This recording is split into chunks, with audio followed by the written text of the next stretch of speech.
The ranch house sat like a broken tooth against the Montana skyline, all gray wood and peeling paint, 16 miles north of Black Hollow, where the road turned to mud and prayer.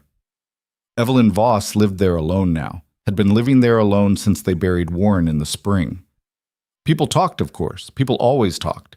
They said grief had made her strange, that she'd stopped coming to church, stopped answering her door, stopped being the kind of woman a frontier town could understand. The ladies from the quilting circle had tried visiting exactly twice before giving up. Both times they'd found her in the barn, rifle across her lap, cleaning it with the kind of focus that made small talk feel obscene. "She's lost her mind," Martha Henderson had whispered over Sunday dinner, loud enough for half the congregation to hear.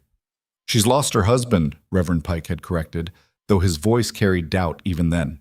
What none of them understood, what none of them could have understood, sitting safe in their painted houses with their living husbands and their prayer circles, was that Evelyn Voss hadn't lost her mind at all.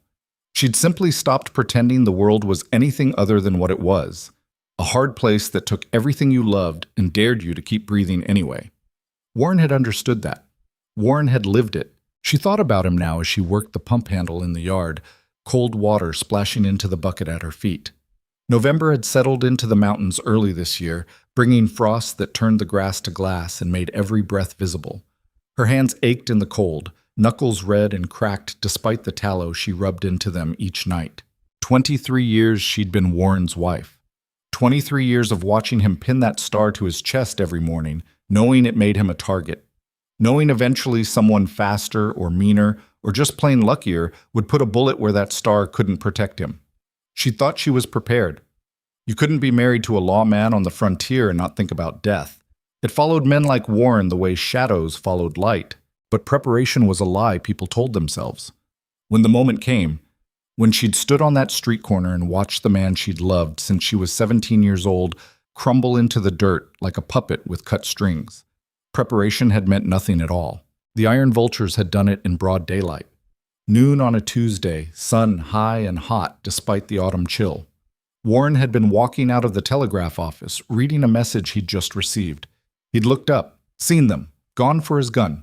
He'd been fast. Everyone always said Warren Creed was the fastest draw in 3 territories. Turned out 5 against 1 made fast irrelevant. Evelyn had been 30 feet away, close enough to see his face when the first bullet hit. Close enough to see the surprise there, the way his body seemed to understand before his mind did that this was it. This was the end of everything. She'd started running. Hadn't made it 5 steps before the second and third shots dropped him completely. The vultures had ridden past her. One of them, she'd never forget his face, thin and sharp like a hawk, with a scar running from his left eye to his jaw, had tipped his hat to her as he went by. "Ma'am," he'd said, like they'd passed each other at a church social. The whole town had watched. Dozens of people, standing in doorways and behind windows, watching Warren Creed bleed out in the street while his widow dropped to her knees beside him. She'd pressed her hands against the wounds, trying to hold the life in him, but it had poured out between her fingers warm and slick and unstoppable. "Ev," he'd whispered, and his hand had found hers, grip already weakening. "Ev, I'm sorry." "Don't," she'd told him, because what else was there to say? "Don't die? Don't leave me? Don't make me figure out how to keep existing in a world that doesn't have you in it?" His eyes had held hers until they couldn't anymore, until they'd gone somewhere else, somewhere she couldn't follow, and his hand had gone slack in hers. She'd stayed there in the dirt with him for a long time, long enough that someone had eventually brought a blanket for his body. Long enough that the crowd had dispersed, uncomfortable with grief that didn't perform itself correctly.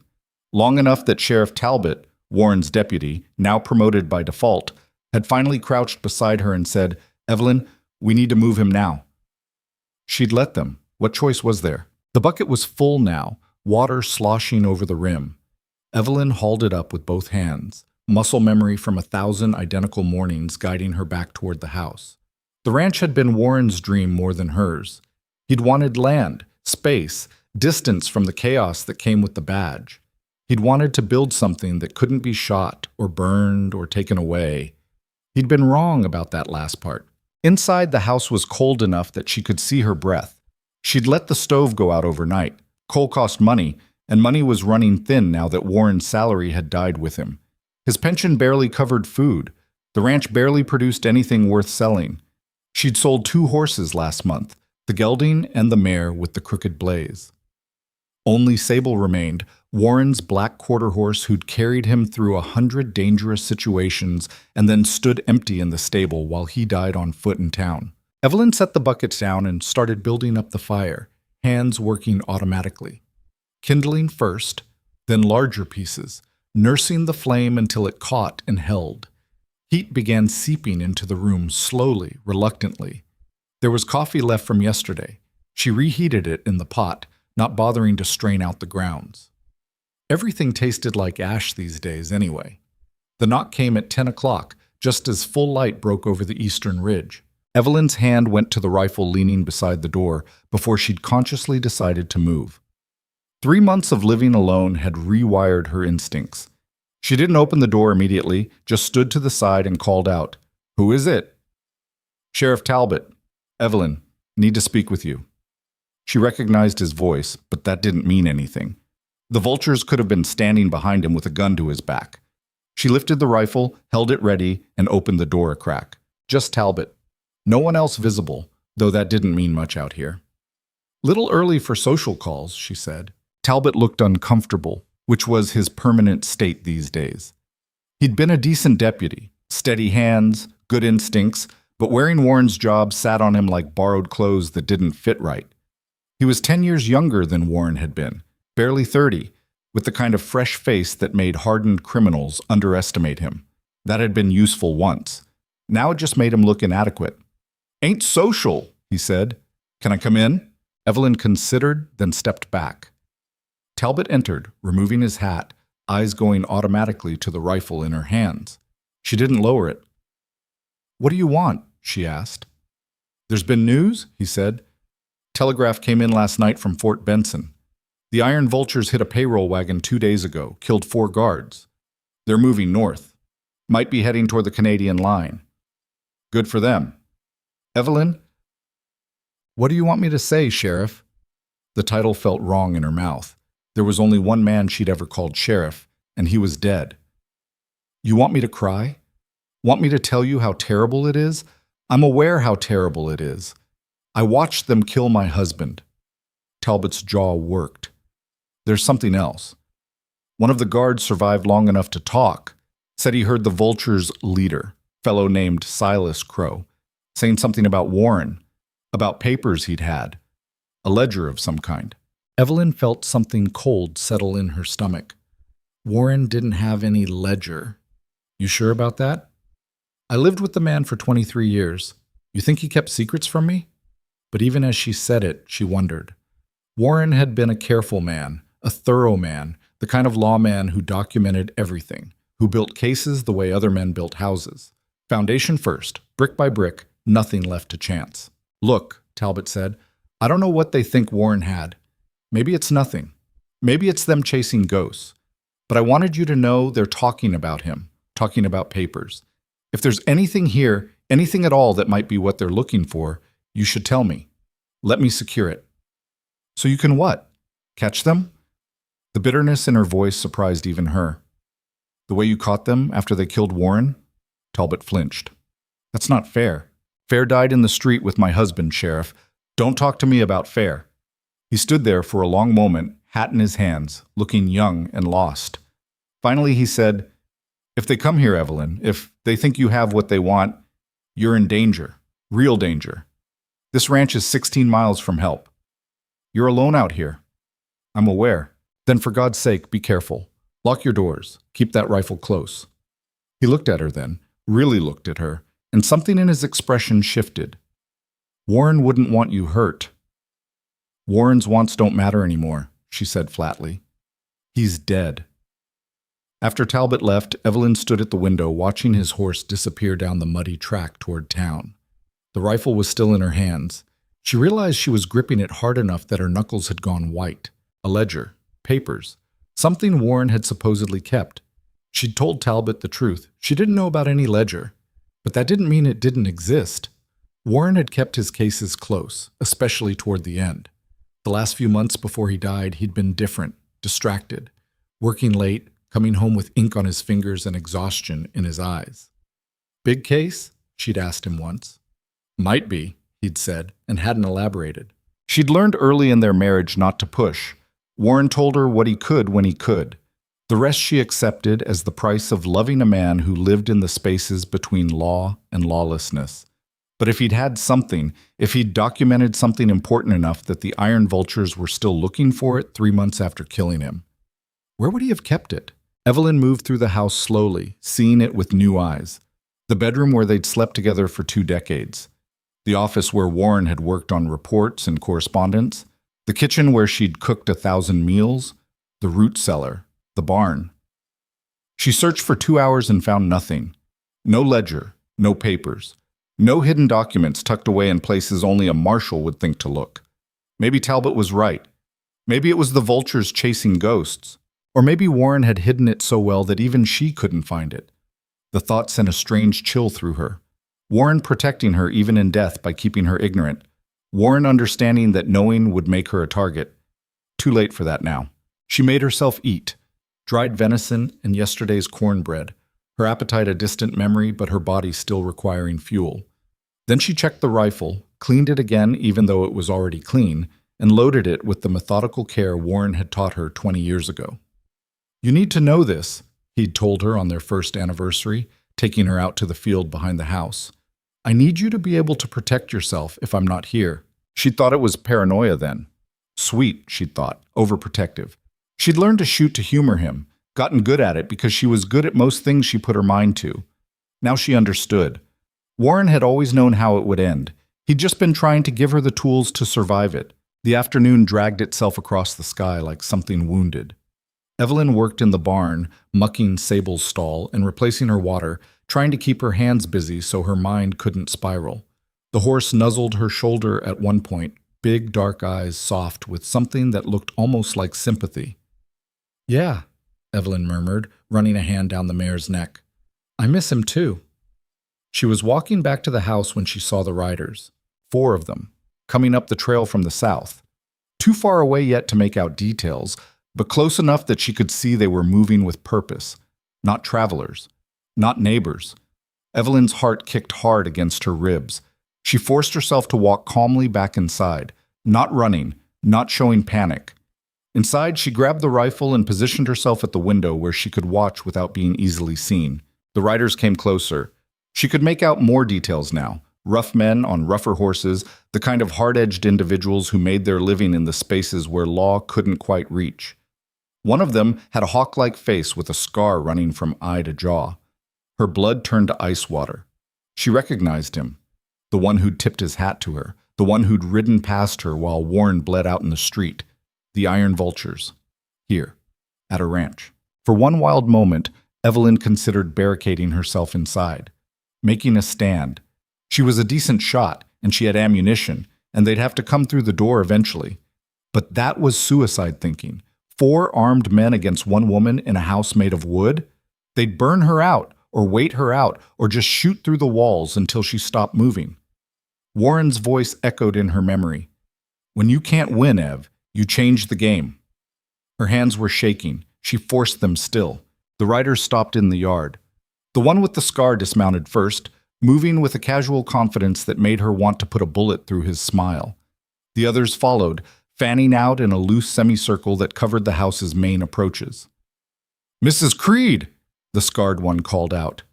His voice was surprisingly pleasant, educated almost. Nothing like what you'd expect from a man who murdered for money. "Mrs. Evelyn Creed, we'd like to have a word with you, ma'am." Evelyn stayed silent, mind racing. They knew her name. They'd come here specifically. This wasn't random.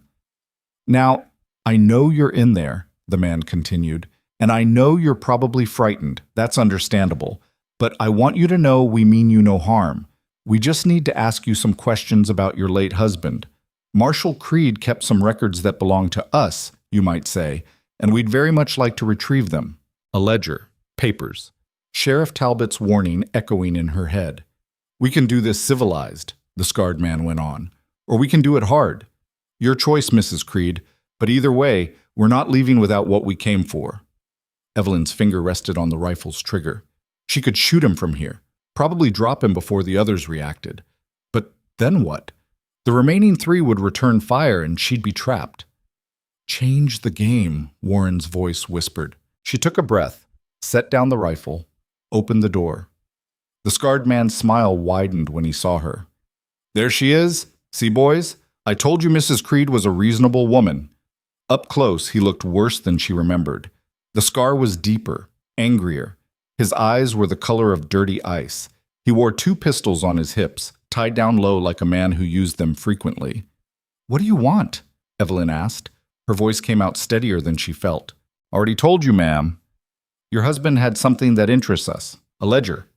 Documentation of certain financial arrangements. We'd like it back. I don't know what you're talking about. No? The man's smile didn't waver. See, I don't quite believe that. Warren Creed was a thorough man, meticulous, the kind of fellow who documented everything. And we know for a fact that he was building a case against certain business interests, a case that required detailed records. If he had records, they died with him, or they're in the sheriff's office in town. Already checked town, another man said, this one shorter and broader with a face like old leather. Checked his office, checked his desk, checked everything. Wasn't there? The scarred man's eyes never left her face. Which means it's here.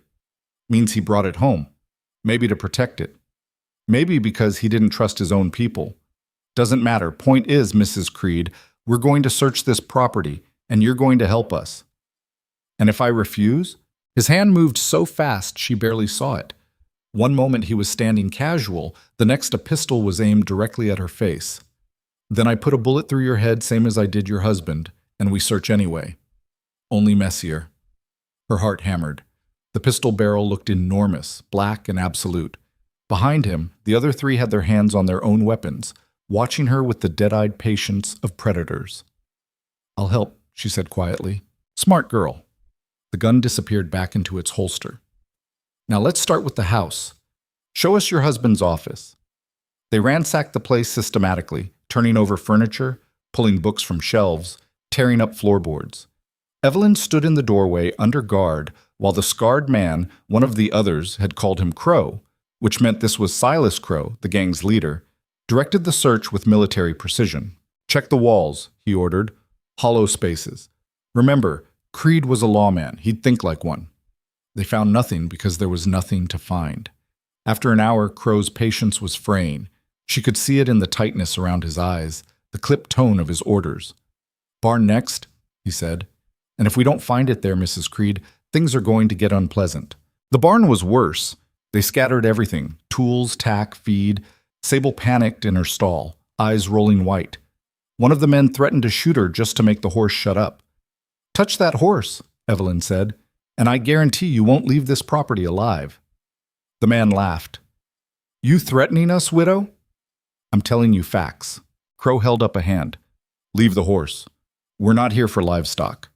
He turned to Evelyn, and his expression had shifted into something colder. Time's up, Mrs. Creed. Last chance. Where is it? I don't... He hit her, not hard enough to knock her down, but hard enough that her vision sparked, and her cheek bloomed with immediate heat. She tasted blood. Don't lie to me, he said softly. Your husband died protecting those records. Died, rather than tell us where they were. You think I don't know what that means? You think I'm stupid? He hid them because they're dangerous, because they document things that could hang every man in my organization, and he would have told you where they were, in case something happened to him, in case someone needed to finish what he started. Evelyn spat blood into the dirt. You're wrong. Am I? Crow studied her with those ice-chip eyes. You know what I think, Mrs. Creed? I think you're protecting them. I think you know exactly where they are, and you're trying to be brave, trying to be strong like your husband was. He leaned closer. But here's the thing. Warren Creed was a trained lawman. You're just a woman on a ranch. You're alone out here. No one's coming to help you. No one even knows we're here. So you can tell me now, easy, or you can tell me later, hard. But you will tell me. She looked at him, at the scar, at the face of the man who'd killed Warren, and something inside her, something that had been carefully controlled for 3 months, finally broke open. You want to know the truth? She said. The truth is, I wish I knew where those records were. I wish I knew so I could burn them. So I could make sure you never hung for what you did. Because hanging's too good for you. Hanging's mercy compared to what you deserve. Crow's smile returned, but there was nothing pleasant in it now. That's so. You killed the best man I ever knew, she continued, and her voice was shaking, but not with fear. You shot him in the street like a dog, and now you're here in his home, tearing apart everything he built, hitting his widow, looking for papers that'll save your worthless life. You're a coward, Silas Crow, and whatever happens to me, wherever those records are, you'll hang eventually. Men like you always do. For a moment, just a moment, she thought he might shoot her right there. His hand twitched toward his gun, his face going tight with rage. Then he smiled again. Pack her up, he told his men. We're taking her with us. What? You heard me. If she doesn't know where the records are, someone does. And they might be more inclined to share if they know we've got Warren Creed's widow tucked away somewhere cold and uncomfortable. He grabbed her arm, grip bruising. You wanted to know what you deserve, Mrs. Creed. You're about to find out. They tied her hands with rough rope and threw her on a horse. Not Sable, one of their own mounts, a rangy gelding with mean eyes. Crow secured her ankles to the stirrups so she couldn't jump off. Where are you taking me? She demanded. North, Crow said. Into the mountains. Got a camp up there. Nice and remote. You'll love it. Real peaceful.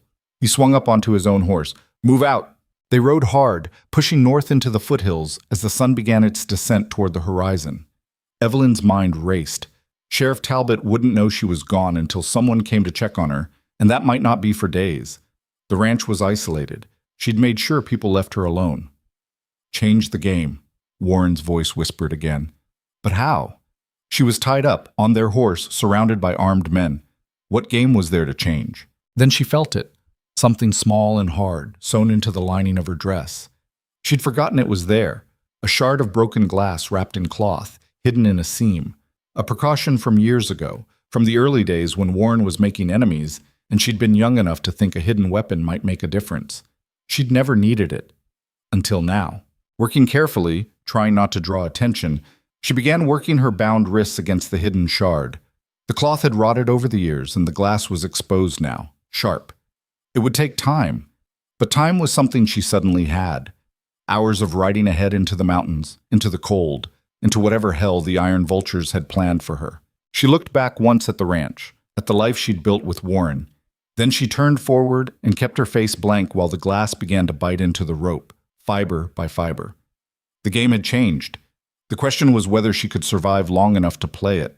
Behind them, unseen in the gathering dusk, something moved in the higher rocks. A shape that might have been a man or might have been a shadow. Something that watched the riders pass with eyes that had seen too much and learned to trust nothing. Gideon Rourke had been hunting elk in the high country when he'd seen the smoke from the Creed ranch. Had been close enough to hear the shouting, far enough away that he'd missed the details. But he'd seen the riders leave with the woman, seen the way she sat her horse, bound and trapped. He recognized her. Even at this distance, even after years, the marshal's wife. The woman who'd stood beside Warren Creed the day Creed had saved Gideon's life instead of hanging him. The mountains had a way of creating debts, and Gideon Rourke was a man who paid what he owed. He shouldered his rifle and began following, silent as a ghost, keeping to the high ground where the vultures wouldn't think to look.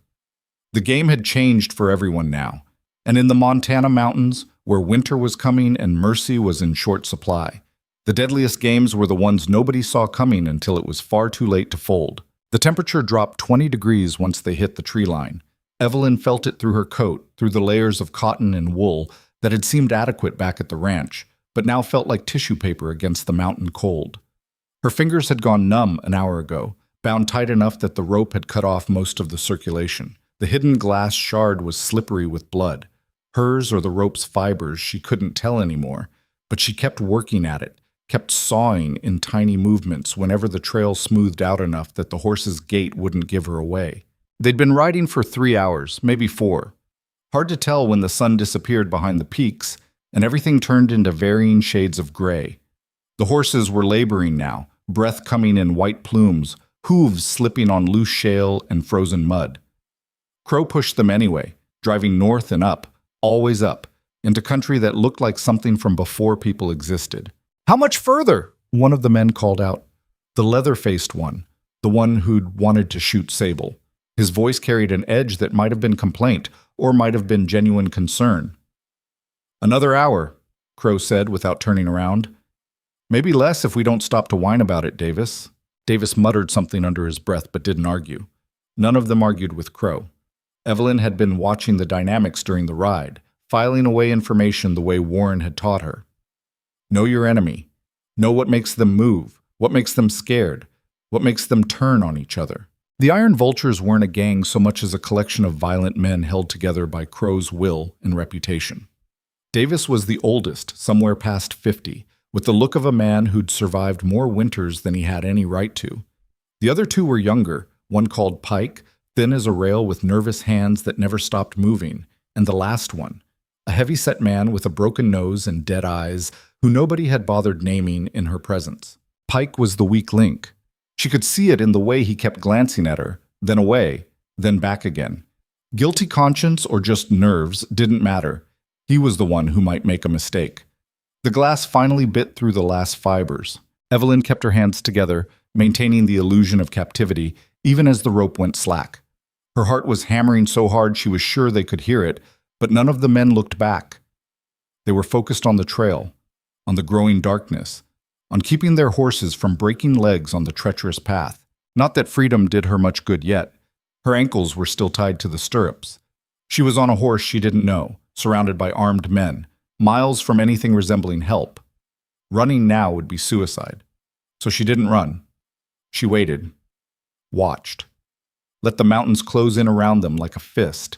The camp appeared without warning, tucked into a canyon so narrow you wouldn't see it unless you knew exactly where to look. A handful of crude structures, more lean-tos than cabins, clustered around a fire pit ringed with stones. Supplies stacked under canvas tarps. A corral with maybe a dozen horses, all of them looking as rough and worn as the men who rode them.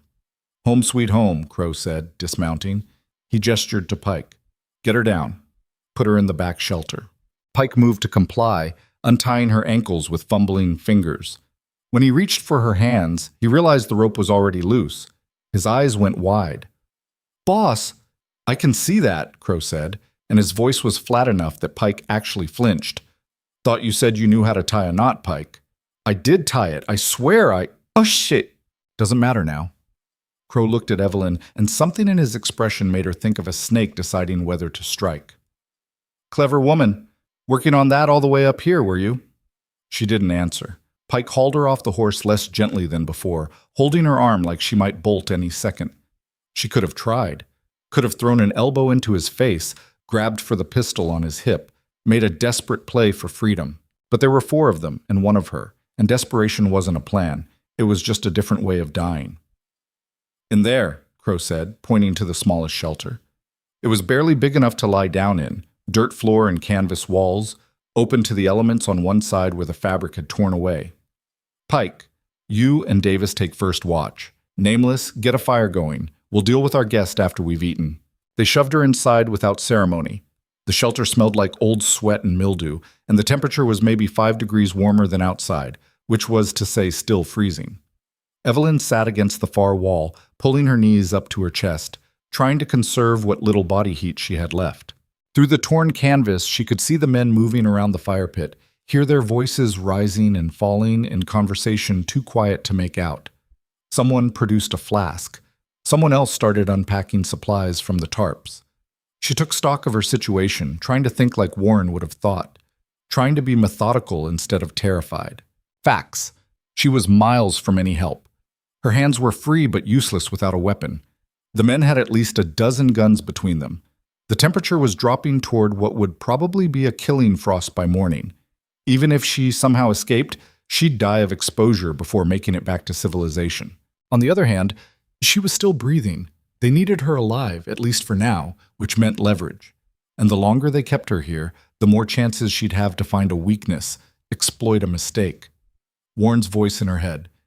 In a bad situation, time is either your enemy or your friend. You decide which by deciding whether you're waiting for rescue or creating your own. No one was coming to rescue her. Sheriff Talbot didn't know where she was. Nobody knew, which meant she was creating her own. Outside, the conversation had gotten louder. She caught fragments now, pieces that drifted through the cold air. Shouldn't have brought her. That was Davis. Need leverage. Crow's voice, sharp and brooking no argument. Freeze to death before morning. Pike sounding worried. Then give her a blanket, Crow snapped. I need her alive and talking, not dead from stupidity. A minute later, Pike appeared at the shelter opening with a moth-eaten blanket that smelled like horses and worse things. He threw it at her without meeting her eyes. Boss says don't freeze. How considerate, Evelyn said. Pike hesitated, still not looking at her. You really don't know where the marshal's papers are? Would I be here if I did? Maybe. Maybe you're stubborn. He shifted his weight, nervous energy radiating off him. My sister was stubborn like that. Wouldn't give up on nothing, even when giving up made sense. Was? Died 3 years back. Fever took her. He finally looked at Evelyn then, and his eyes were younger than his face, uncertain. She had kids, 2 boys. I send money when I can, but it ain't the same as having a ma. Evelyn saw the opening and took it. Then why are you here? Why are you doing this? Doing what? Kidnapping widows, following a man who murders for money. She kept her voice soft, conversational, like they were discussing the weather. Your sister would be proud, I'm sure. Pike's face went hard. You don't know nothing about my sister, about what I had to do to keep her fed when things got bad. I know Warren would have helped her. If you'd come to him, told him you needed work, needed honest pay, he would have found something. That's the kind of man he was. She let that sit for a second. Instead, you ride with the people who killed him. Tell me how that makes sense. Makes sense because Crow pays, Pike said, but his voice had lost its edge. Because honest work don't feed nobody, when there ain't no honest work to be had. And when they hang you, when they put a rope around your neck for all the things you've done with Crow, what feeds those boys then? Pike's hand went to his gun, but it was a defensive gesture, not a threatening one. You don't know nothing, he said again, quieter this time. Then he turned and walked away, back toward the fire where the other men waited. Evelyn wrapped the blanket around herself and settled in to wait. She'd planted a seed. Whether it would grow into anything useful remained to be seen, but it was more than she'd had 10 minutes ago. The night deepened. The fire outside painted moving shadows on the canyon walls. The men's voices rose and fell in the rhythms of men who'd spent too much time together, familiar with each other's complaints and stories. Someone produced a harmonica and played it badly. Someone else told a joke that got half-hearted laughs. She must have dozed off at some point because suddenly Davis was shaking her awake, his leather face close enough that she could smell tobacco and rot on his breath. Boss wants you. They'd set up a crude interrogation space near the fire. A wooden crate for her to sit on, Crow in a camp chair facing her. The other men arranged in a semicircle like spectators at some kind of show. The fire cast everything in orange and black, making their faces look demonic. Crow had a bottle in one hand. Whiskey, by the smell. He took a pull from it before speaking. Let's try this again, Mrs. Creed. Where are your husband's records? I've told you. I don't know. See, that's the problem. I don't believe you. He leaned forward, elbows on his knees, studying her like she was a puzzle he couldn't quite solve. Warren Creed was building a case against my organization for 18 months. We know because we had someone on the inside feeding us information. Not enough to stop him, unfortunately, but enough to know he was getting close. Evelyn kept her face blank, but inside something turned over. Warren had been betrayed. Someone he'd trusted had sold him out. That person told us about the ledger, Crow continued. Told us Warren documented everything. Names, dates, transactions, witness statements. Enough to hang every man in my operation twice over. And here's what's interesting, Mrs. Creed. Our friend on the inside said Warren was paranoid toward the end. Said he didn't trust his own office anymore. Said he was keeping the records somewhere else. Then your friend was wrong. Or you're lying. Crow's voice went soft, dangerous. Let me explain something to you. That ledger is the only thing standing between me and a very comfortable retirement. Without it, I'm just another outlaw the law will eventually catch. With it destroyed, I'm free. So you see, I'm highly motivated to find it, motivated enough to do things I'd rather not do. Torture? Evelyn said. Murder. You've already done both. What's one more widow added to your count? Oh, we're not going to kill you. Not yet. Crow smiled. Davis here is going to take you back down to Black Hollow tomorrow. He's going to walk you into town and tell everyone that the Iron Vultures have Warren Creed's widow, that will trade her, unharmed, for the ledger. 1 week. They have 1 week to find it and bring it to a location we'll specify. If they don't, he shrugged. Well, then we see how motivated you are to remember things you claim not to know. They won't find what doesn't exist. Then I guess we'll all be disappointed. He stood, towering over her. Take her back to the shelter. Pike, you're on guard duty. Try not to let her escape this time. Pike grabbed her arm, pulling her to her feet. As he marched her back toward the lean-to, Evelyn leaned close and whispered, You don't have to do this. Shut up. Those boys need an uncle, not a corpse. I said shut up. But his grip had loosened, just slightly. Back in the shelter, Evelyn wrapped herself in the disgusting blanket and tried to think. Tomorrow, they'd take her to town. Put her on display.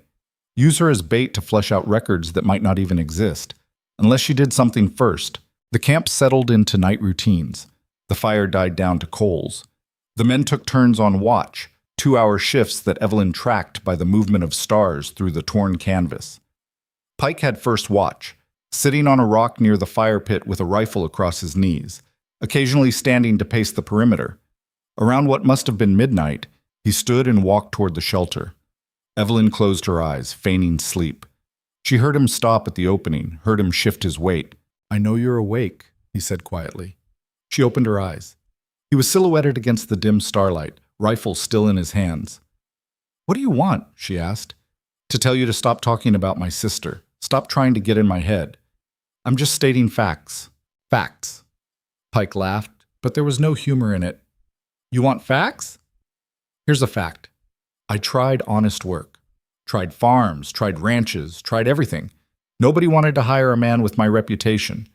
You know what my reputation is, Mrs. Creed? I killed a man when I was 16, over a card game. Didn't mean to. Gun went off, he died, and suddenly I was a killer. Couldn't get work nowhere. Couldn't feed my sister's kids. So yeah, I ride with Crow. Because men like Crow don't care about reputations. They just care if you can shoot straight. Warren would have given you a chance, Evelyn said.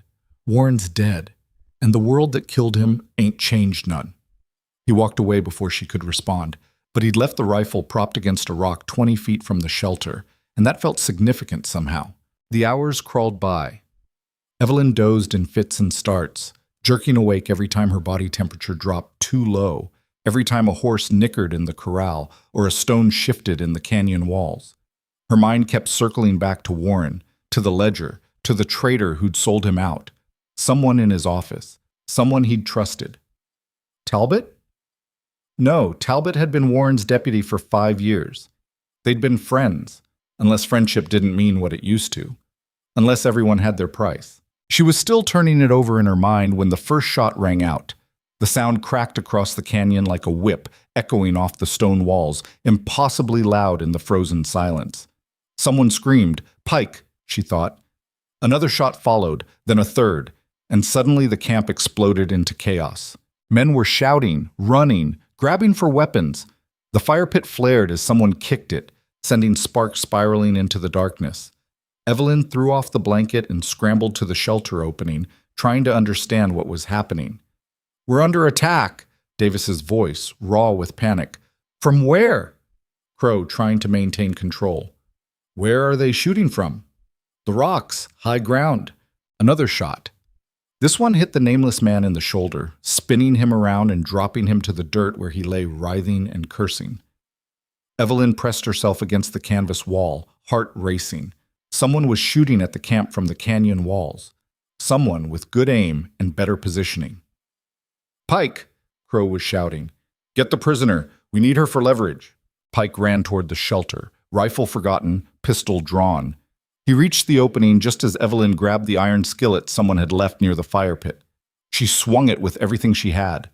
The cast iron connected with Pike's temple with a sound like a hammer hitting a side of beef, and he went down hard, blood pouring from the gash she'd opened. She didn't wait to see if he was dead.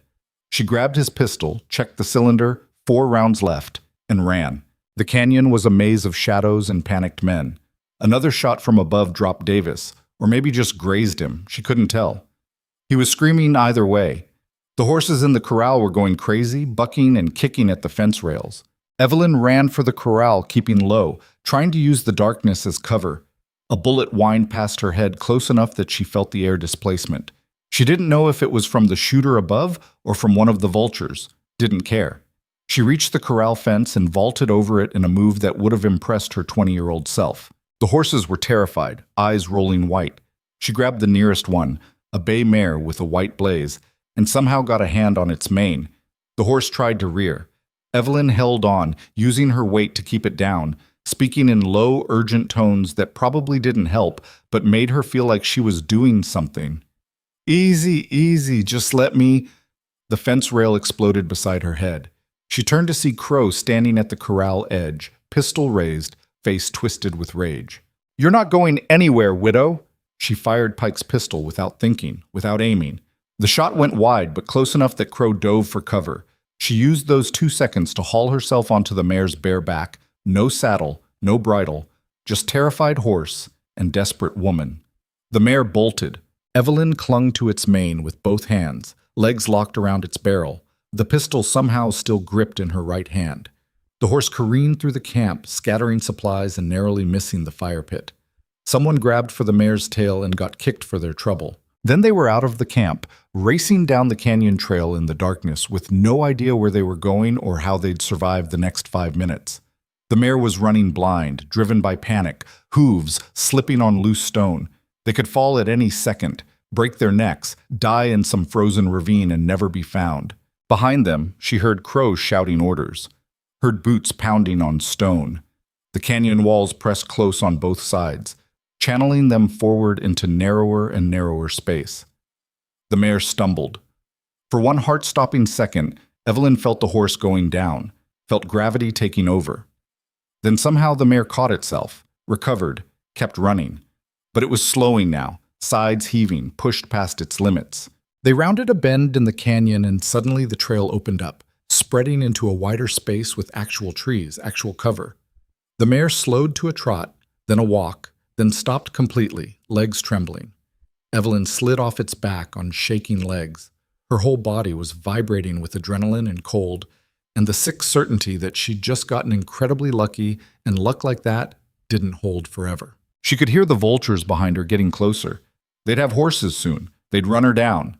She started walking, leading the exhausted mare deeper into the trees, trying to put distance between herself and the camp. The pistol felt heavy in her hand. 4 rounds. Not enough to fight off 4 men. Barely enough to make them cautious. A branch snapped behind her. She spun, raising the pistol, finger on the trigger. "Easy," a voice said from the darkness. Male, rough, unfamiliar. "Not here to hurt you. Show yourself."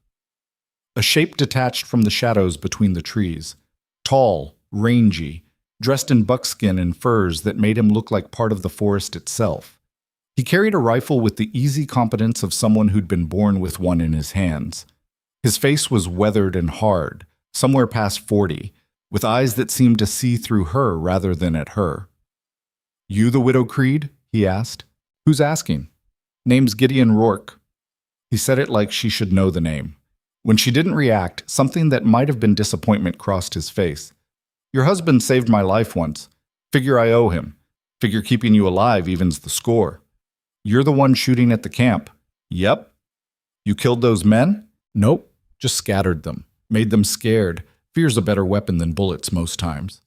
He looked past her, back toward the canyon. "They'll be coming soon. We need to move." "I don't know you. Why should I trust you?" Gideon's smile was brief and cold. "Because the alternative is freezing to death alone in mountains you don't know, or getting caught by men who'll do worse things to you than cold ever could. Take your pick." He was right, and she knew it. Evelyn looked at the exhausted mare, then at the stranger who'd materialized out of the wilderness, then back toward the canyon where the vultures were regrouping. "Where are we going?" she asked. "Higher. There's a line shack about 3 miles north. We can hole up there until they give up looking, or I figure out how to kill them all." He started walking, not waiting to see if she'd follow. "Bring the horse if she can make it. Leave her if she can't, but decide quick." Evelyn grabbed the mare's mane and followed. Behind them, the sounds of pursuit grew louder. And higher in the mountains, where Where the peaks scraped the sky and the wind carried the promise of killing cold, Gideon Rourke led Warren Creed's widow deeper into country where only the strong survived, and mercy was just another word for weakness nobody could afford. The mare gave out half a mile from the line shack. One moment she was walking, breath coming in ragged gasps. The next her front legs buckled and she went down hard enough to throw Evelyn clear. The horse didn't get back up, just lay there in the frozen mud with her sides heaving and foam dripping from her muzzle. "She done," Gideon said, not slowing his pace. "Leave her." Evelyn looked at the exhausted animal, then at the stranger already disappearing into the trees ahead. Every muscle in her body screamed to stop, to rest, to curl up somewhere warm and let the world figure itself out without her. But the sounds of pursuit were still there, distant but getting closer, and stopping meant dying. She left the mare and followed Gideon deeper into the darkness. The mountains at night were a different kind of hell than anything she'd experienced. The cold bit through her coat like teeth, finding every gap in the fabric, every place where sweat had soaked through and turned to ice against her skin. Her hands were numb. Her feet were numb. Parts of her face had stopped registering sensation entirely, which she knew from Warren's stories meant frostbite wasn't far behind. Gideon moved through the terrain like water, never hesitating, never second-guessing his direction. He didn't look back to check if she was keeping up. Either she did or she didn't, and that wasn't his problem. "How much further?" she asked, hating how weak her voice sounded. "Not far." "That's not an answer.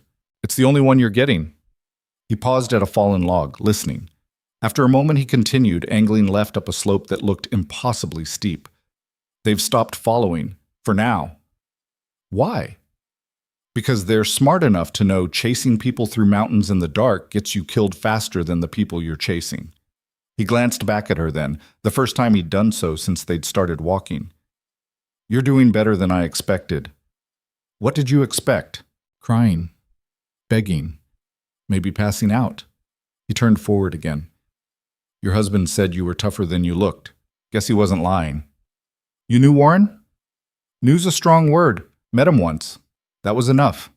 There was something in his voice that suggested the story wasn't a happy one, but before Evelyn could press, he stopped.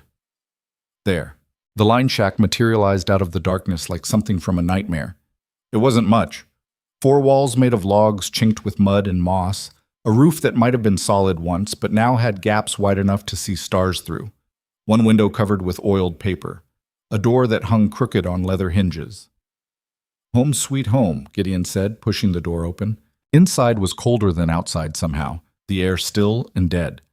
Gideon moved around lighting a small oil lamp that cast more shadows than light. The shack had one room, maybe 12 feet square, a crude bunk against one wall, a potbelly stove in the corner that looked like it hadn't been used in years, shelves holding rusted cans and supplies left by whoever had built this place decades ago. "Stove's no good," Gideon said, examining it. "Chimney's blocked. We try to light it, we'll smoke ourselves out or burn the place down." He pulled a bedroll from his pack and spread it on the floor. "We'll have to make do with body heat and blankets. It'll be enough to keep us alive till morning." "And then what?" "Then we figure out if they're still hunting or if they've given up." He sat on the bunk and started checking his rifle, movements automatic and practiced. "Probably hunting. Men like Crow don't let things go easy." Evelyn stood in the middle of the shack, still holding Pike's pistol, trying to process everything that had happened in the last 6 hours. The kidnapping, the camp, the escape, this stranger who claimed Warren had saved his life. "Tell me," she said. Gideon looked up. "Tell you what?" "How Warren saved you, what happened between you." He was quiet for a long moment, still working on the rifle. When he spoke, his voice was flat, emotionless. 7 years ago, I killed 2 men in a saloon fight over in Helena. They drew first, but I was faster. Witnesses said it was self-defense, but the men I killed were sons of a rancher named McCulloch, who owned half the territory. McCulloch wanted me hung, regardless of what the law said. Warren was marshal in Helena then. Yep. He arrested me, held me in his jail while McCulloch gathered a mob. They came one night, 30 men with torches and rope. Your husband stood on the jailhouse steps alone with a shotgun and told them if they wanted me, they'd have to go through him first. Gideon set the rifle aside. McCulloch backed down. Couldn't risk killing a marshal, not even for his sons. Warren put me on trial next day. Judge ruled self-defense. Set me free. Why didn't you stay free? Why are you up here living like a ghost? Because McCulloch never forgot. Put a price on my head, hired men to hunt me. I killed 3 of them before I realized the only way to stay alive was to disappear. He gestured at the shack, at the mountains beyond. So I disappeared. Been up here 5 years. Only come down when I need supplies or when I see something that needs doing. Like tonight. He pulled a piece of jerky from his pack and bit off a chunk. Saw them take you from your ranch, followed, figured Warren's widow deserved better than whatever Crow had planned. Evelyn sank onto the bunk, exhaustion hitting her all at once. I don't understand any of this. The ledger they keep talking about. Warren never told me about any ledger. I didn't even know he was building a case. Marshals keep secrets, part of the job. From their wives? From everyone. Especially from their wives. Gideon offered her the jerky. You should eat. We've got a hard day ahead tomorrow. She took the jerky, but didn't eat it yet. What's the plan? We can't stay here forever, and if Crow's as obsessed as he seems, he won't stop looking. Plan's simple. We wait till first light, see if they're still searching. If they are, we lead them somewhere they don't want to go. Where's that? Gideon smiled, and there was nothing pleasant in it. Deeper. They didn't sleep so much as take turns staying conscious. The cold was too intense for real rest, the kind of cold that made your bones ache and your teeth chatter no matter how many blankets you piled on. Gideon gave her his bedroll and a spare coat that smelled like pine smoke and old leather. It helped, but not enough. Around what must have been 3 a.m, she heard him moving around in the darkness. A moment later, he was beside the bunk, pressing something warm into her hands. A canteen. Tea, he said. Well, hot water with pine needles. Close enough. She drank it. It tasted terrible, but the warmth spreading through her chest was worth it. Thank you, she said. Don't thank me yet. Sun comes up, things get harder. How much harder? That depends on how bad Crow wants you dead. Gideon moved back to his position by the door. You should try to sleep. Real sleep. I'll keep watch. I don't trust you. Smart, don't trust me, but trust that I owe Warren Creed a debt, and I'm the kind of man who pays his debts. That'll have to be enough. She did sleep eventually, falling into a thin, uneasy doze where every sound jerked her awake, and every dream was Warren dying in the street over and over while she ran toward him through air thick as molasses. When she woke, gray light was filtering through the cracks in the walls, and Gideon was standing at the window, looking out through the oiled paper. They're coming, he said quietly. Evelyn sat up, heart immediately racing. How many? 3. Crow, Davis, and 1 other. Looks like Pike didn't make it, or he's too hurt to ride. Can we run? Not fast enough.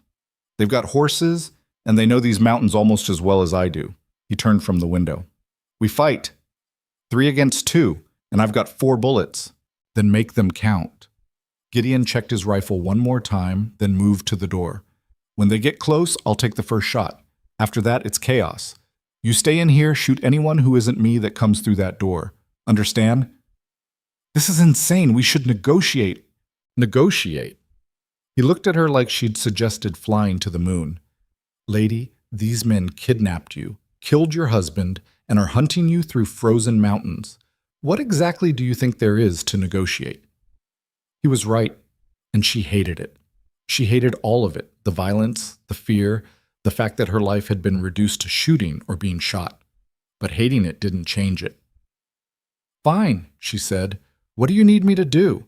When I fire, they'll scatter. Crow's smart. He'll try to flank us. Watch the window and the door. Anything moves, shoot it. He cracked the door open an inch, peering out. And Mrs. Creed? Your husband died protecting something he believed in. Don't waste his sacrifice by dying stupid.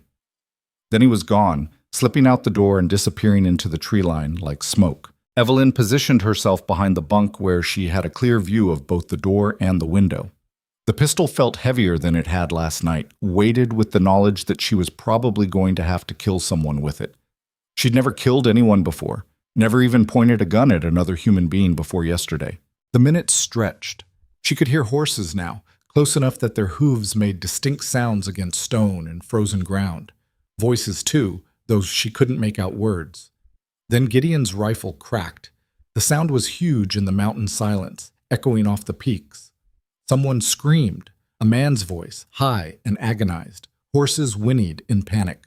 More shots followed, a rapid exchange that suggested multiple guns firing. The window exploded inward in a spray of oiled paper and wooden fragments. Evelyn threw herself flat as bullets punched through the thin walls, sending splinters flying. She crawled toward the corner farthest from the window, trying to make herself small, trying to remember everything Warren had ever taught her about staying alive when people were shooting. The firing stopped. In the ringing silence that followed, she heard footsteps crunching through snow, coming closer, circling the shack. "Widow!" Crow's voice, hoarse with rage and pain. "Widow Creed, you in there?" She didn't answer. The pistol was slick in her sweating hands despite the cold. "Your mountain friend killed Davis," Crow continued. "Shot him right through the throat. Hell of a shot. But we got him too. Put 3 bullets in him. He's dying in the snow right now." It might be true. It might be a lie meant to make her panic. No way to know. "Here's how this ends," Crow said, voice closer now, right outside the wall. "You come out, I'll make it quick. Clean bullet, no suffering. You stay in there, I burn you out. Your choice." Evelyn looked around the shack for options. There were none. One door, one window, now shattered. Walls thin enough that bullets went through them like paper. If Crow decided to burn the place, she'd cook or suffocate or die trying to escape through flames. The door exploded inward with a kick that tore it off its leather hinges. Evelyn fired. The first shot went wide, punching a hole in the door frame. The second caught someone, not Crow, the other man, the nameless one with dead eyes, in the shoulder. He staggered back, cursing, bringing his own gun up. She fired again. This time she didn't miss. The bullet took him in the chest and he went down hard, gun falling from nerveless fingers. 3 shots left.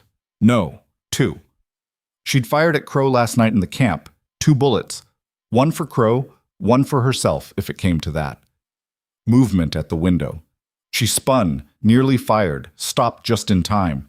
Gideon hauled himself through the opening, blood soaking the left side of his coat, his face gray with pain. "Told you to watch the door," he gasped. "You told me to shoot anything that moved." Fair point. He collapsed against the wall, pressing a hand to his side where blood was pumping between his fingers. Crows circling. Other one's dead. Davis is dead. It's just him now. "You're hurt. Noticed that, did you?" He laughed, then winced. "Bullet went through. Missed anything vital, I think. Hurts like hell, though. We need to stop the bleeding. We need to kill Crow first. Then we can worry about my inside staying on the inside." He tried to stand, made it halfway, then slid back down. "Damn it!" Evelyn moved to the door, keeping low, trying to see where Crow had gone. The area around the shack was chaos. Dead men, panicked horses, blood in the snow. She couldn't see Crow anywhere. "Above you!" Gideon's shout came a second too late. Crow dropped from the roof where he'd been waiting, landing in the doorway with both pistols drawn. He looked terrible, bloody, exhausted, pushed past any semblance of sanity. His scar stood out white against his face. "End of the line, widow," he said. Evelyn pulled the trigger. Click. Her mind went blank with incomprehension. The pistol had misfired, or she'd miscounted, or something had gone wrong with the mechanism. Didn't matter. The result was the same. Crow smiled. Bad luck. He aimed both pistols at her chest. Gideon's rifle shot took him in the leg. The big bone shattered and Crow went down screaming, both pistols firing wild as he fell. One bullet passed so close to Evelyn's head that she felt the heat of it. The other buried itself in the floor. Gideon was on his feet somehow, working the rifle's action with shaking hands. Blood was pouring from his side, soaking his pants, pooling on the floor. He shouldn't have been able to stand, let alone shoot, but he aimed the rifle at Crow's head and said, "This is for Warren."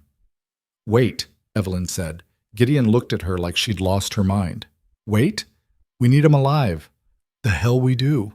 "He knows things. About who betrayed Warren. About the ledger."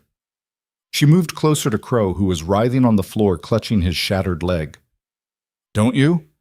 You said someone on the inside was feeding you information. Who was it?" "Go to hell," Crow gasped. "You first." She picked up one of his fallen pistols, checked that it was loaded, and pressed the barrel against his intact knee. "Tell me who betrayed my husband, or I'll make sure you never walk again. Either leg." You won't do it. You're not the type. You killed Warren in front of me, shot him down like a dog while I watched. You really think there's anything I'm not the type for anymore? Something in her voice must have convinced him because his face changed, calculation replacing defiance. The deputy, Talbot. He's the one who fed us information. The words hit her like a physical blow. Talbot, Warren's deputy, his friend, the man who'd come to warn her just yesterday morning. You're lying.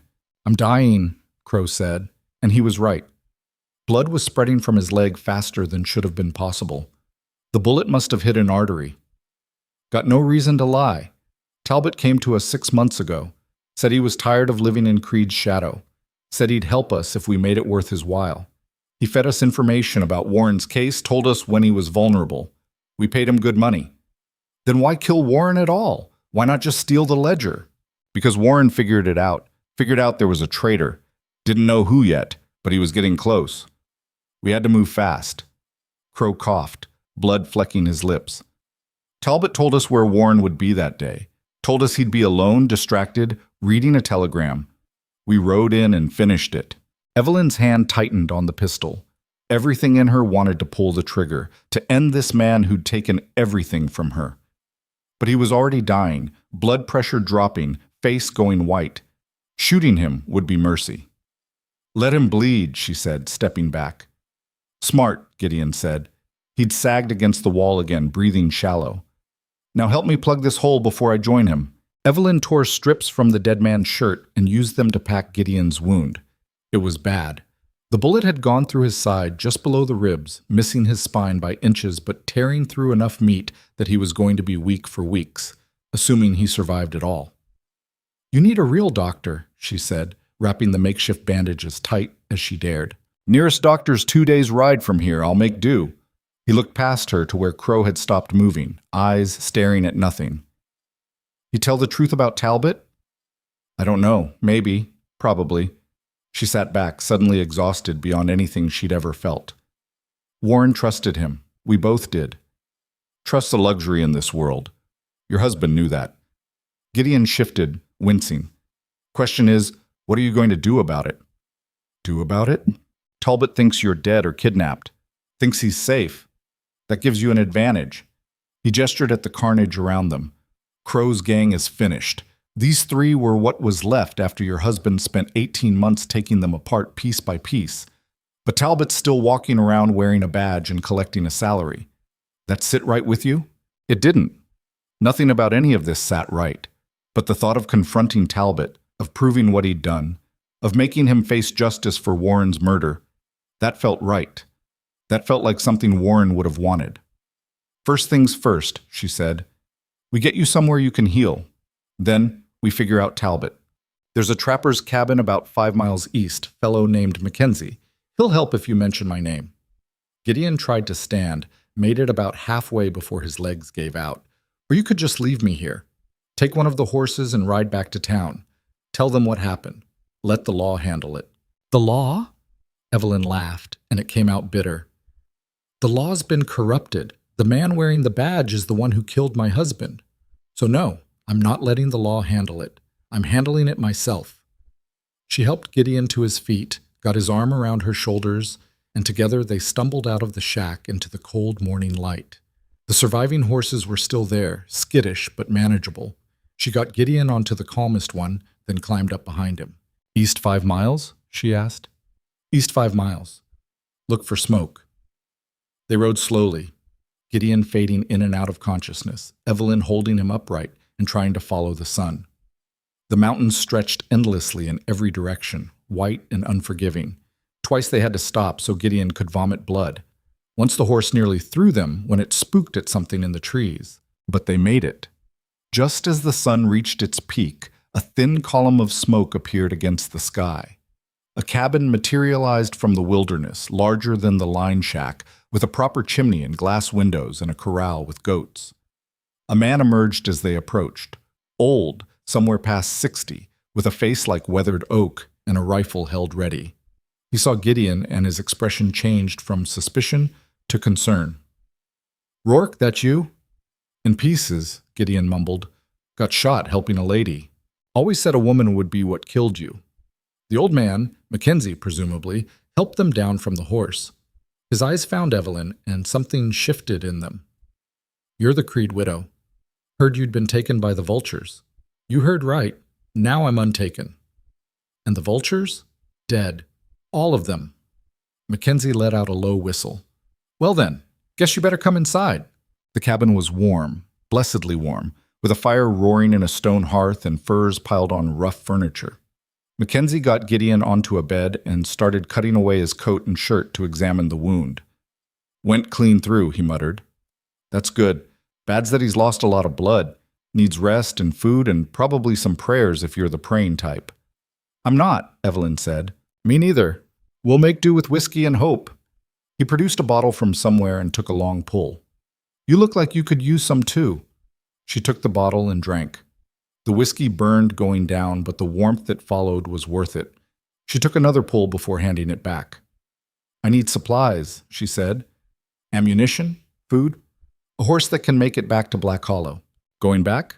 Mackenzie raised an eyebrow. Most people would head the other direction after what you've been through.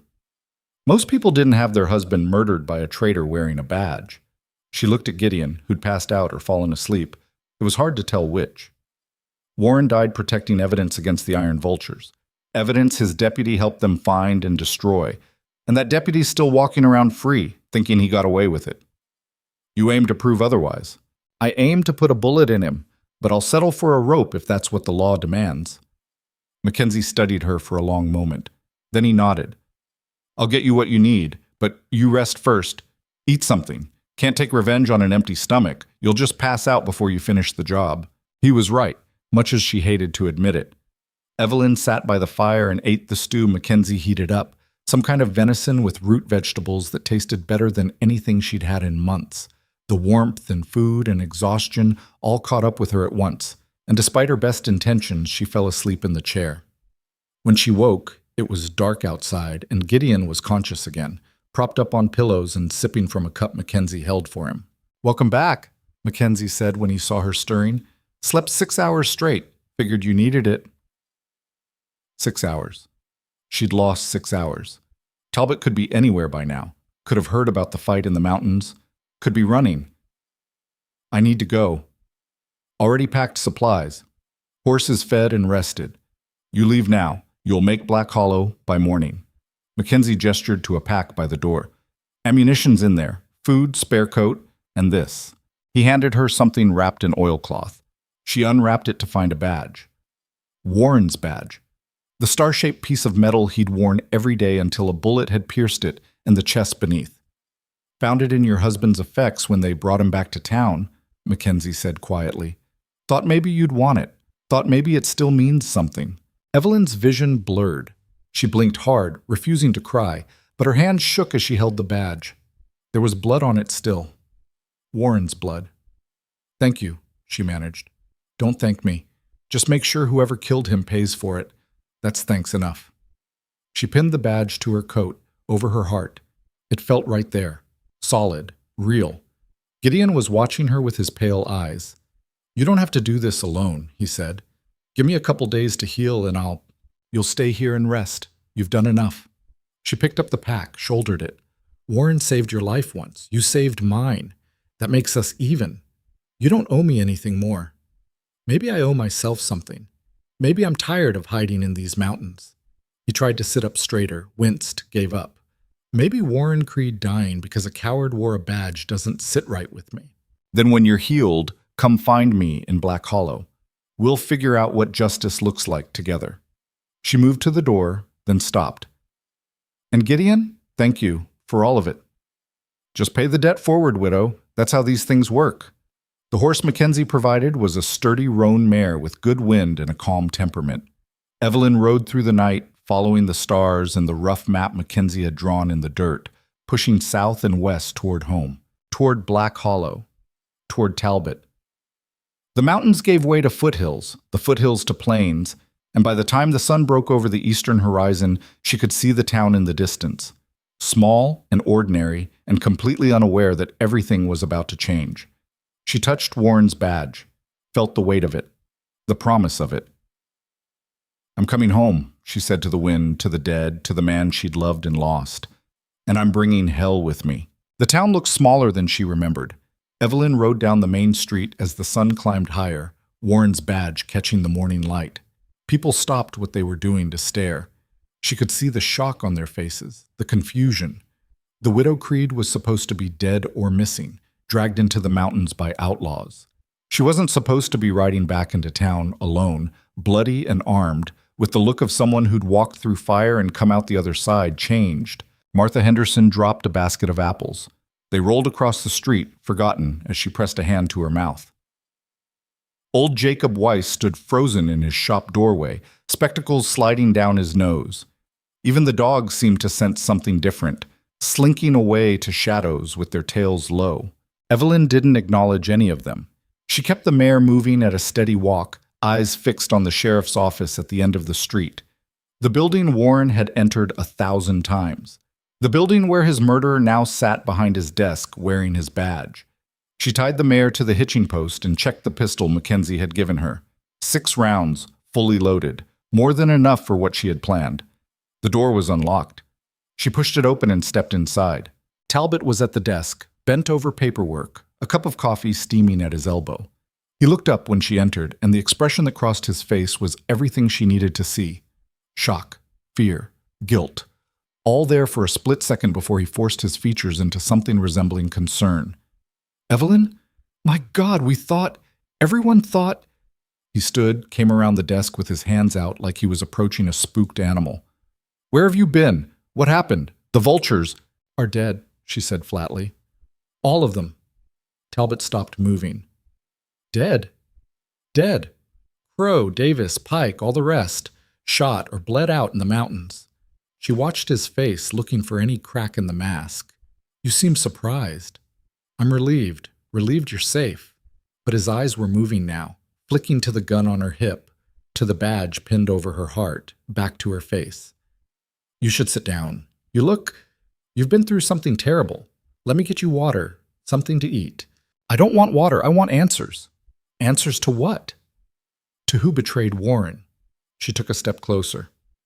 See, funny thing happened up in those mountains. Silas Crow told me something interesting before he died. Told me Warren's case against the vultures was sabotaged from the inside. Told me someone in this office was feeding them information. Someone who got paid well for his trouble.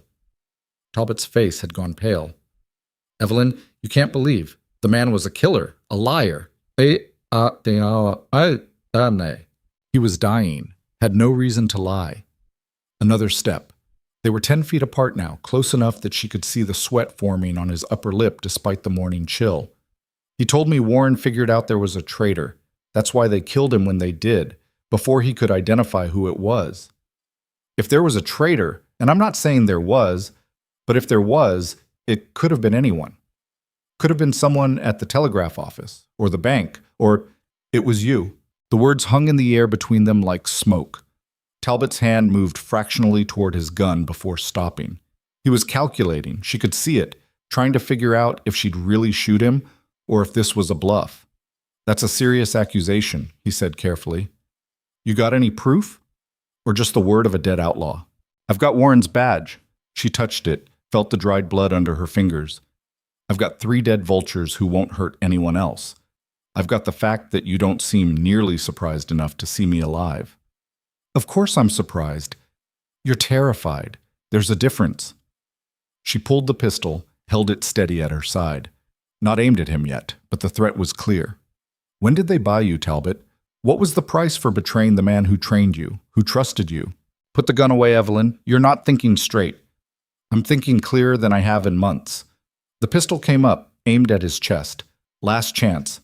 Tell me the truth, or I shoot you right here in Warren's office and let people decide after whether I was justified.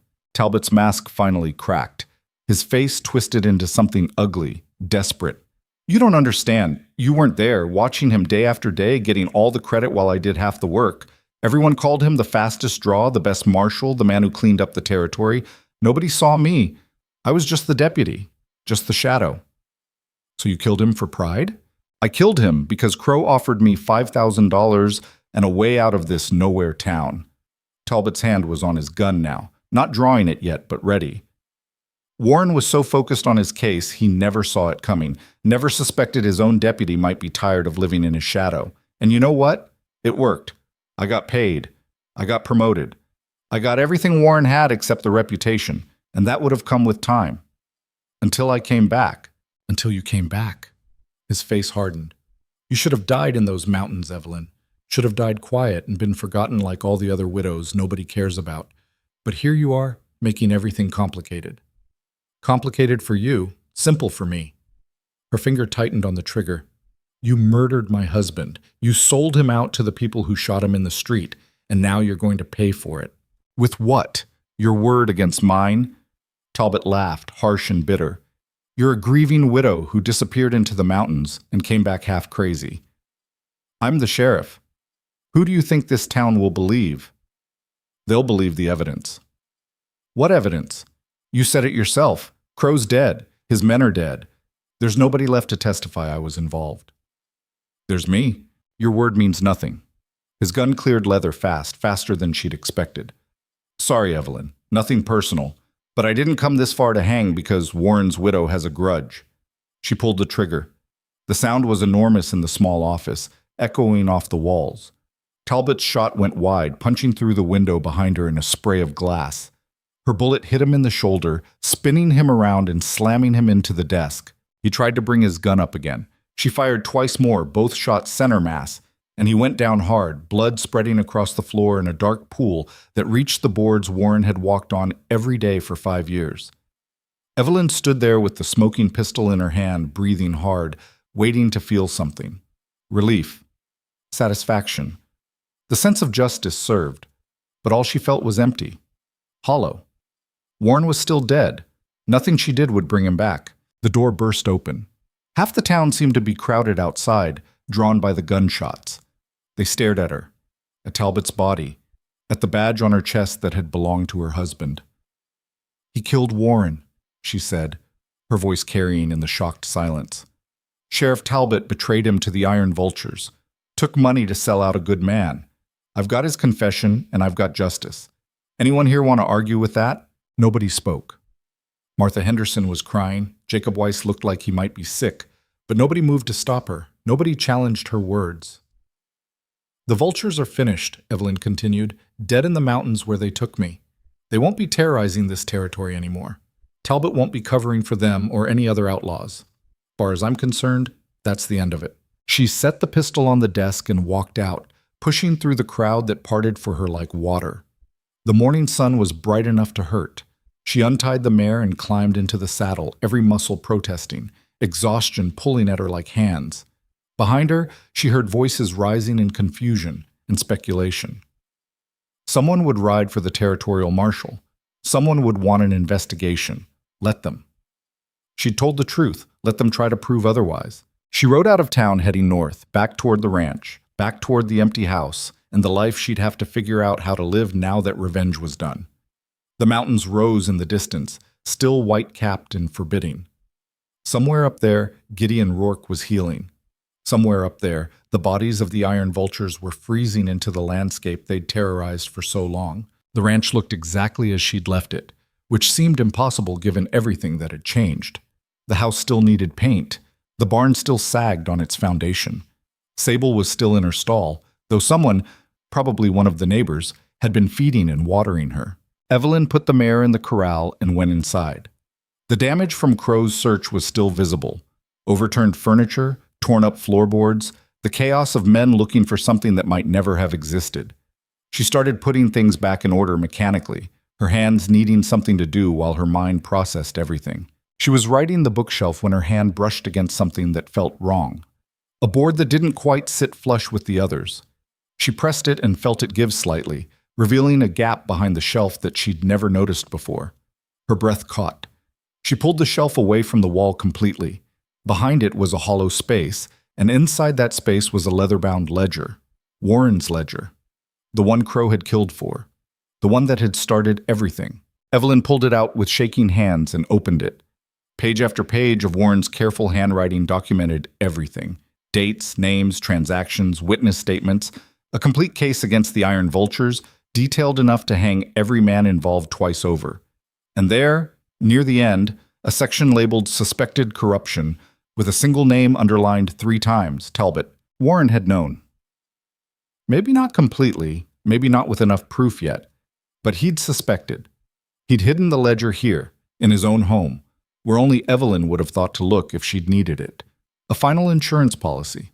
A final gift to the wife he'd loved but couldn't protect. She sat on the floor holding the ledger and finally let herself cry. Not quiet tears, but deep, wrenching sobs that came from somewhere she'd been keeping locked since the day Warren died.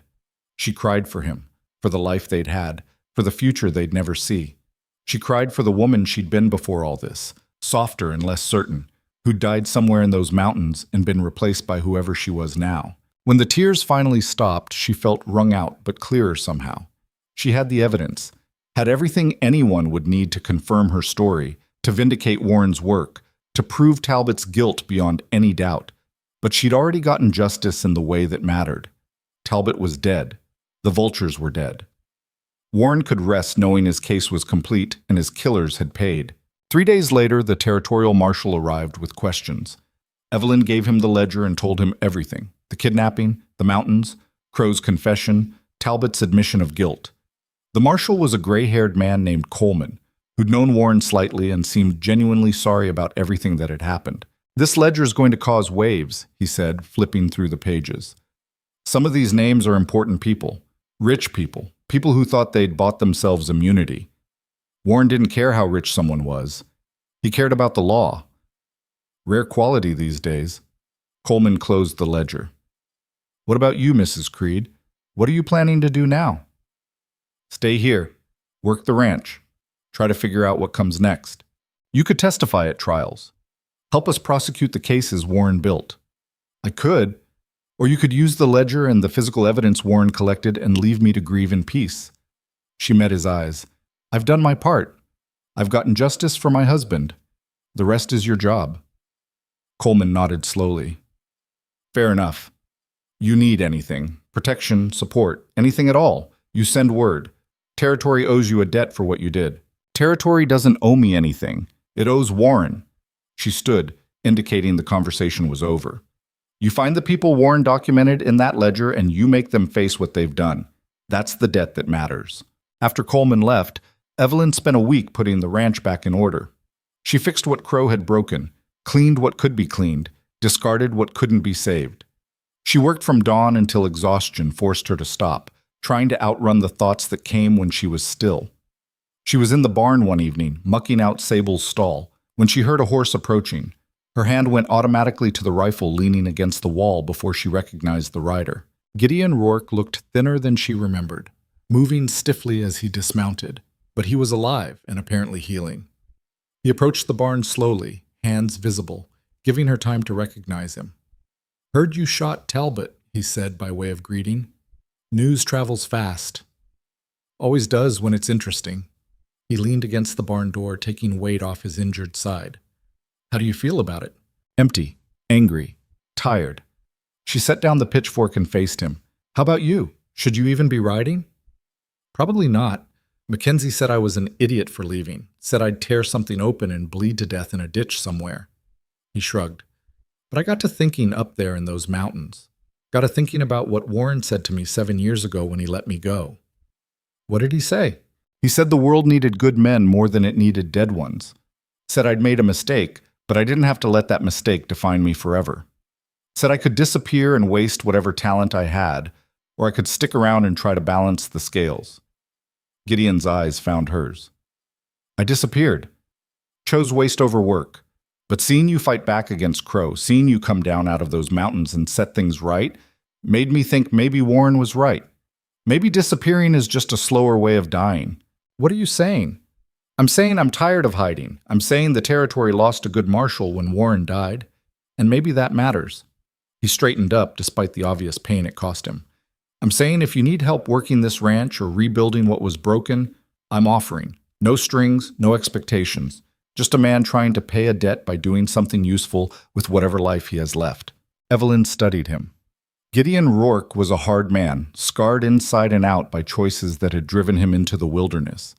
But he'd saved her life when he could have just watched. He'd fought beside her when running would have been easier. And Warren had seen something in him worth saving all those years ago. "Ranch could use the help," she said finally.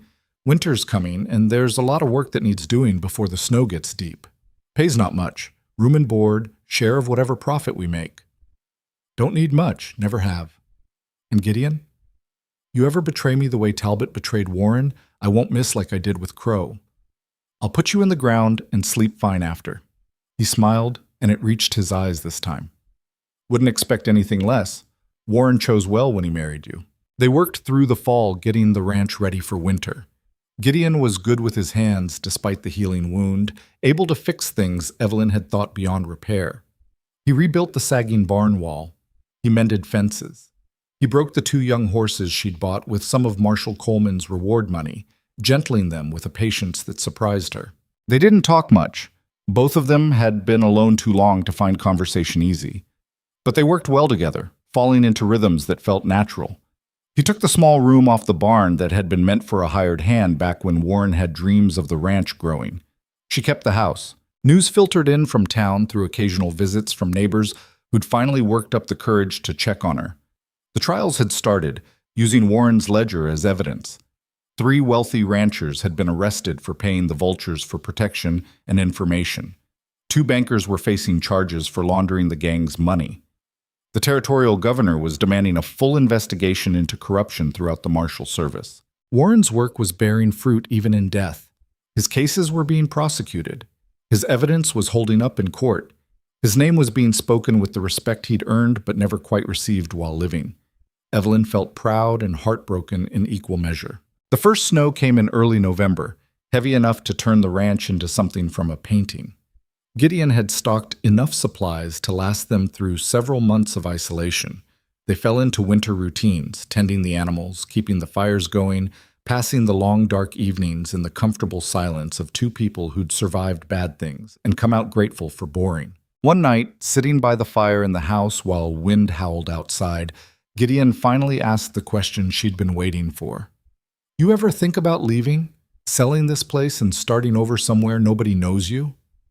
"Every day," she said honestly. "But then I think about Warren building this place with his own hands. Think about him dreaming of what it could be. Seems wrong to abandon that just because it's hard." "Nothing wrong with hard. Everything worth doing is." He fed another log into the fire. "For what it's worth, I think he'd be proud of you. Of what you did. How you fought. Or he'd be horrified that his wife became a killer.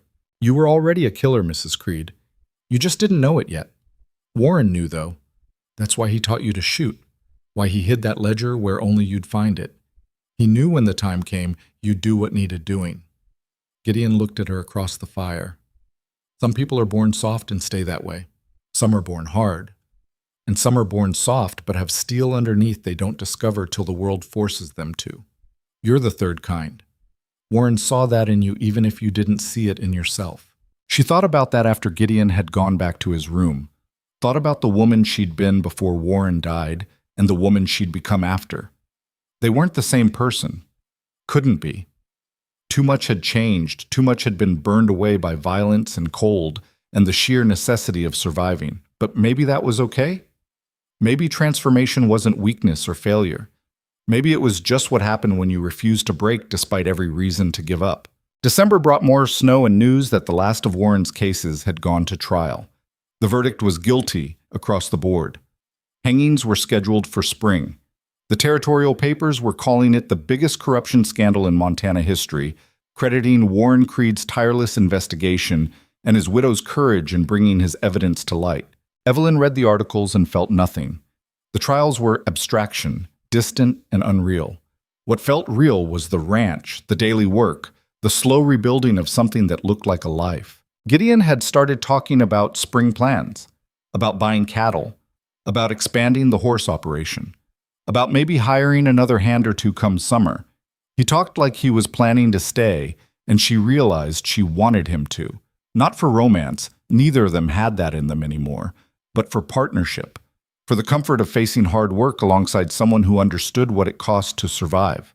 On Christmas Eve, she walked out to Warren's grave on the ridge behind the house. She'd buried him there rather than in the town cemetery, wanting him close, wanting him to see the mountains he'd loved. Snow covered everything, making the world clean and new.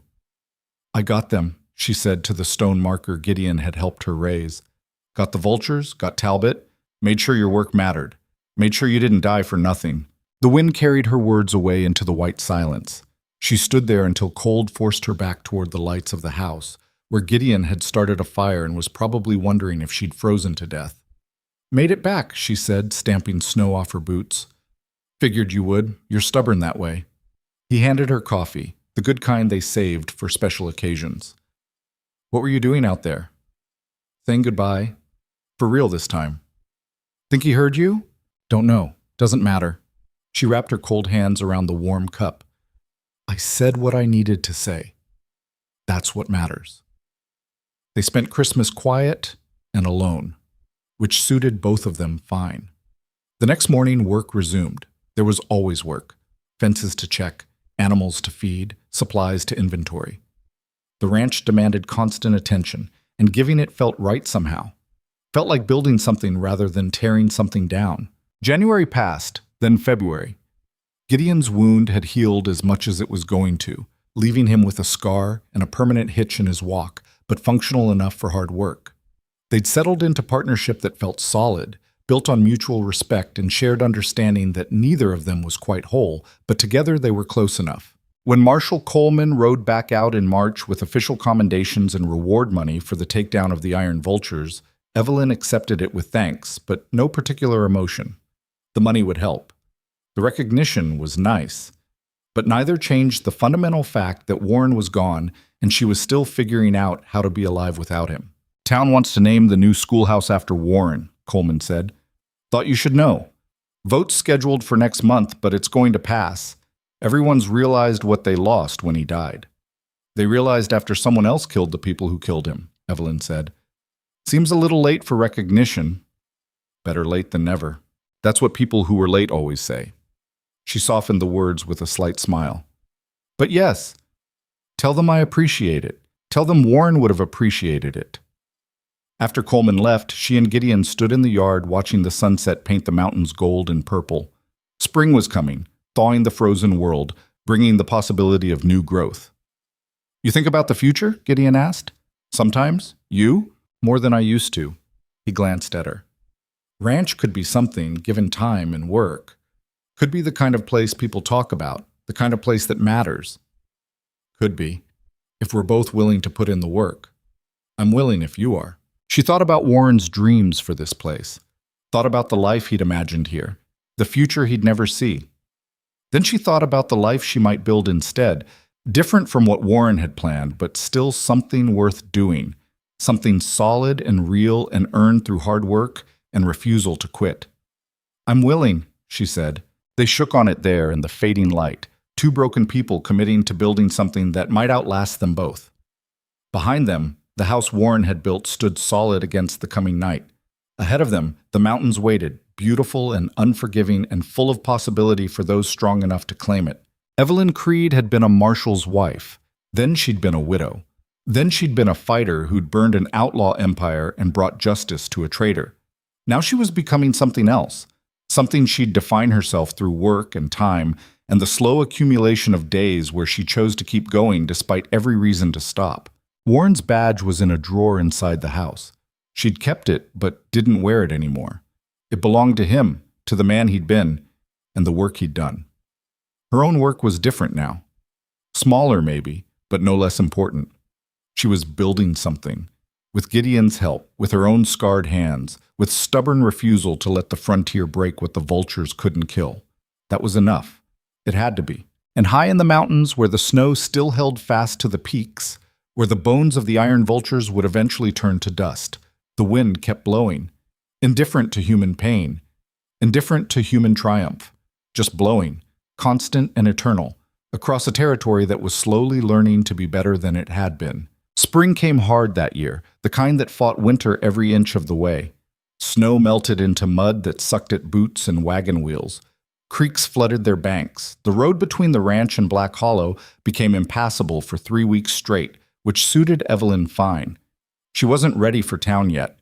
wasn't ready for the stares and whispered conversations that would follow her wherever she went. The work kept her grounded. She and Gideon spent April repairing winter damage, fences that had buckled under snow weight, shingles torn loose by wind, a section of barn roof that needed complete replacement. They worked without talking much, falling into rhythms where words weren't necessary. He'd hand her a nail before she asked for it. She'd hold a board steady while he hammered. Partnership built on shared silence and mutual understanding that some things didn't need explaining. The first visitor came on a Tuesday morning in early May. Evelyn was in the garden behind the house, turning soil that had been frozen solid for months, when she heard the horse. Her hand went automatically to the pistol she kept tucked in her belt now, a habit that probably wouldn't break anytime soon. But it was just Sarah Winters from the neighboring ranch 5 miles east. She sat her horse awkwardly, dressed in black that marked her as recently widowed herself. Evelyn knew the story. Sarah's husband had died in a mining accident last fall, leaving her with 2 young children and debts she couldn't pay. "Mrs. Creed," Sarah called out, not dismounting, like she wasn't sure if she was welcome. "It's just Evelyn." She set down the spade and walked over. "Something wrong?" No. Yes. Sarah took a breath, steadying herself. "I heard what you did. Heard you survived the vultures. Heard you made them pay for what they did to Marshall Creed." "You heard right." "I also heard you're making this ranch work. You and that mountain man. That you're not selling out, not running away." Sarah's hands twisted on the reins. "I wanted to ask if you needed help. I can work. I'm strong, good with animals. And I've got nowhere else to go. The bank's threatening to take our place, and I don't know how to—" Her voice broke. Evelyn saw herself 6 months ago in this woman's face, saw the desperation and fear and stubborn refusal to completely give up. "You can work horses?" Evelyn asked. "Better than most men. Cooking?" "I fed a family of 4 on next to nothing for 3 years. "Children?" "They're with my sister in town right now, but they're good kids, quiet, won't be trouble." "Bring them," Evelyn said. "There's room in the ranch house. Not much, but enough. Pay's not great, but it's steady, and you'll have a roof and food and work that matters." Sarah's eyes filled with tears. "You mean it?" "Wouldn't say it if I didn't. Gideon and I can't do everything ourselves, and we're planning to expand come summer. Could use someone who knows horses and doesn't mind hard work." Evelyn paused. "But I need to know you're serious. This isn't easy living. It's long days and longer winters and work that'll break you if you let it." "I'm already broken, Mrs. Creed." "Evelyn, I'm just looking for a place to put the pieces back together." "Then you'll fit right in." Sarah moved into the ranch house a week later with her 2 children, a boy of 8 and a girl barely 6. The kids were quiet like their mother had promised, watchful in the way children became when the world had proven itself unreliable. The boy, Tommy, took to Gideon immediately, following him around like a shadow. The girl, Emma, attached herself to Evelyn with fierce devotion that felt both touching and terrifying. "Why does your face look sad?" Emma asked, one morning while Evelyn was teaching her to collect eggs. "Does it?" "All the time. Even when you're smiling." Evelyn didn't know how to answer that. How did you explain to a 6-year-old that grief left marks you couldn't wash off? That losing someone carved holes in you that never quite filled back in? "I lost someone I loved very much," she said finally. "Someone who was important to me. And sometimes that makes my face look sad even when I don't feel sad in that moment." Emma considered this with the seriousness only small children could manage. "My papa died. Mama cries at night when she thinks we can't hear." "I'm sorry about your papa." "Me too. But Mama says we have to keep going anyway. Says that's what Papa would want." Emma carefully placed an egg in the basket. "Is that what your someone would want?" "Yeah," Evelyn said quietly. "That's what he'd want." June brought more visitors. A young couple named the Hutchinsons who'd been burned out by raiders and had nowhere to go. An older man, Marcus Gray, whose ranch had failed and who was looking for work that would let him keep his dignity.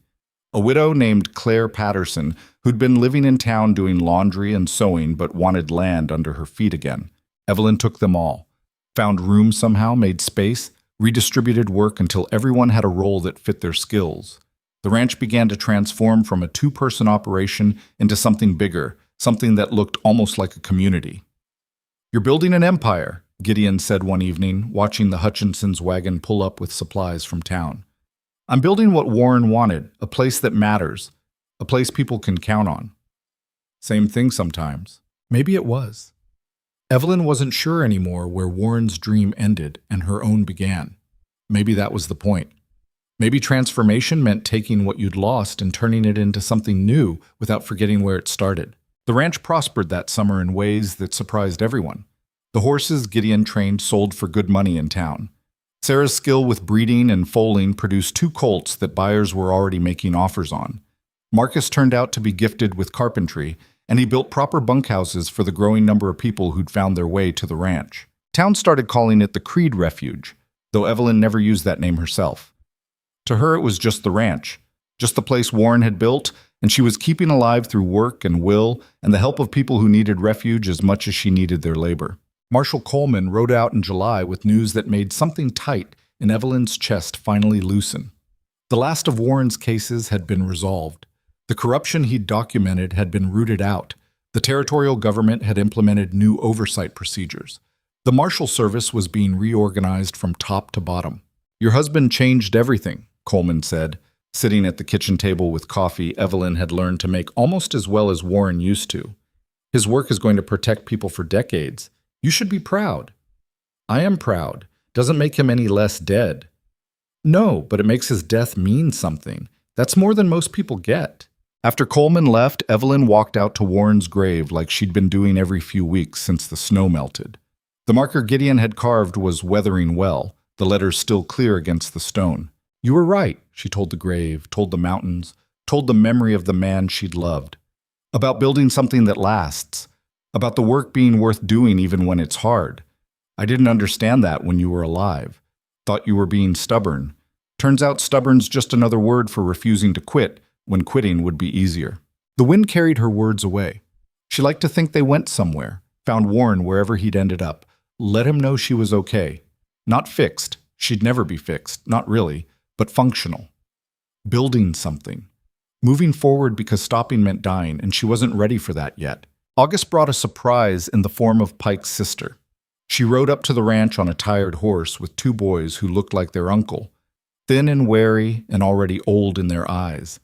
She introduced herself as Helen Carter, and her voice shook when she asked if it was true Evelyn had been there when Pike died.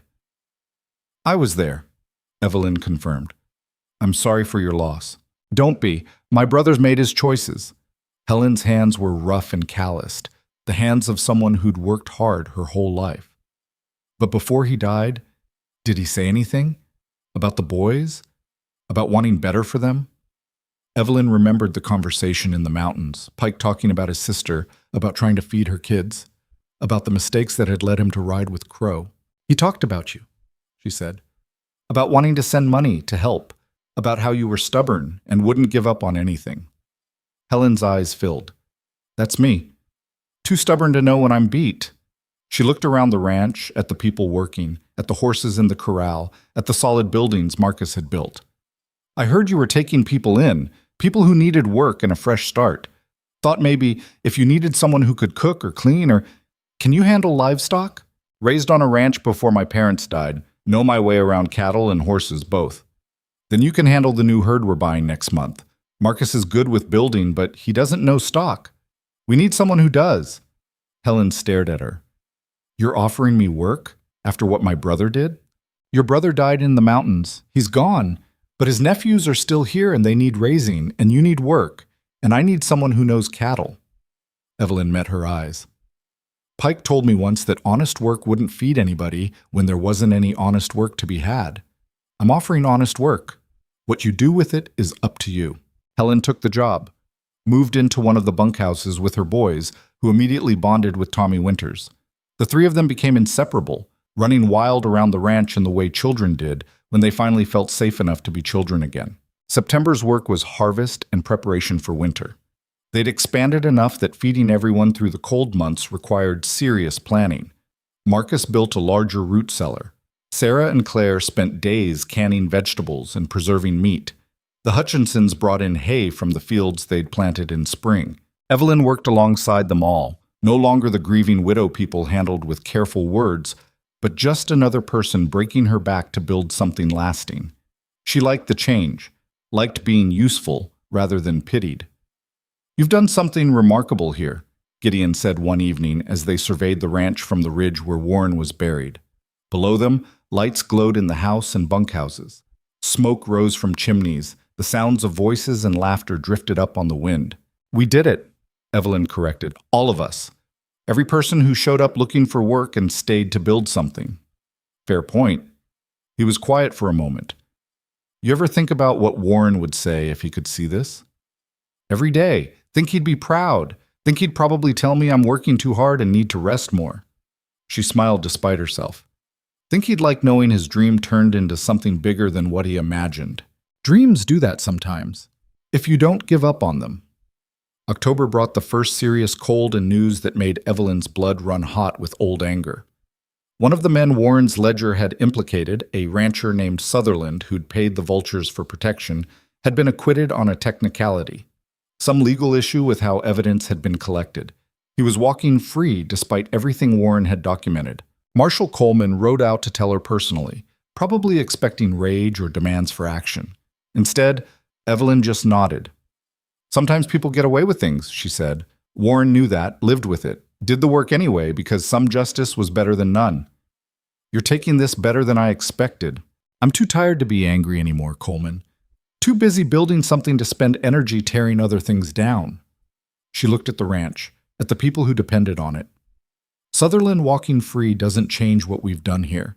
Doesn't change that the vultures are dead and Talbot paid for his betrayal and Warren's work exposed corruption that needed exposing. That's enough." "Is it?" "It has to be. Because the alternative is spending the rest of my life chasing revenge that'll never feel complete. Warren wouldn't want that for me. And I don't want it for myself." She meant it. Somewhere between killing Talbot and building the ranch into something that mattered, she'd lost the taste for vengeance. It hadn't brought Warren back. Hadn't filled the hole his death left. Work did that better. Purpose did that better. Building something instead of destroying something. November marked 1 year since Warren's death. Evelyn spent the day alone despite offers of company from Sarah and Claire. She needed the solitude, needed to sit with her grief without performing it for an audience. She walked the property boundary, all 1,600 acres that Warren had claimed and she was developing. Saw the improvements they'd made. New fences, cleared fields, buildings that would shelter people through the coming winter. Saw the future taking shape in wood and stone, and the sweat of people who'd been broken and were putting themselves back together. At Warren's grave, she sat in the frozen grass and talked to him the way she hadn't been able to when he was alive because work and duty had always gotten in the way. "I'm doing okay," she said. "Better than okay, maybe. The ranch is growing. We're going to make it through winter with food to spare. People are finding us, people who need what we're building. And She paused, searching for the right words. "I'm learning how to be alive again without you. It's hard. Some days are harder than others, but I'm doing it." The wind blew cold across the ridge. She pulled her coat tighter. "Gideon's been good to have around. You were right about him having something worth saving. He's steady, reliable, good with the work. Nothing romantic. Neither of us has that in us anymore. But partnership. The kind you and I had when we were building this place." She traced Warren's name on the stone with one finger. "I think you'd like what we're doing. Think you'd approve of the refuge it's becoming. People call it the Creed Refuge now. I tell them it's just the ranch, but the name's sticking anyway." She stayed until cold drove her back toward the lights of the house. Emma was waiting on the porch, wrapped in a blanket too big for her small frame. "Sarah said you might want cocoa when you came back," the little girl said. Sarah's right. Evelyn took the cup Emma offered, let the warmth seep into her frozen hands. "Thank you." "You were talking to him, weren't you? You're someone who died." "I was." "Does it help, talking to dead people?" "Sometimes.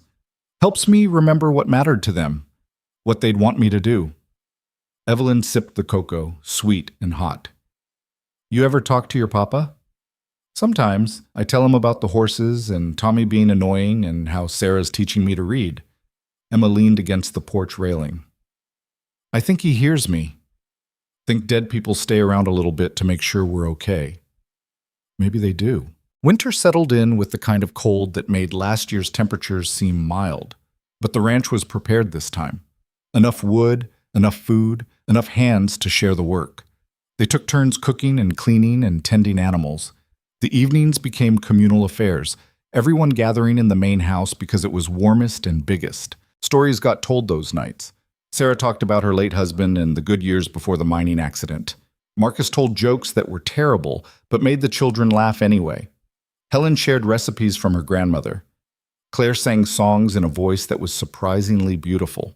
Gideon mostly listened, but once he told the story of how Warren had saved him, how one man standing alone with a shotgun had faced down a mob and refused to bend.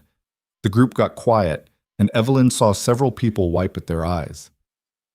"He sounds like he was someone special," Helen said softly. "He was," Evelyn agreed, "but he was also just a man doing what he thought was right. That's all any of us can do. Try to do right, and hope it's enough." Christmas was different that year. They had a tree the children decorated with paper chains and carved ornaments Marcus made. Everyone contributed something to the feast: vegetables from the cellar, meat from the smokehouse, bread that Sarah baked in the big oven. It wasn't fancy, but it was theirs, earned through work and community. Evelyn gave small gifts she'd ordered from town: warm gloves for everyone, books for the children, new tools for Marcus and Gideon.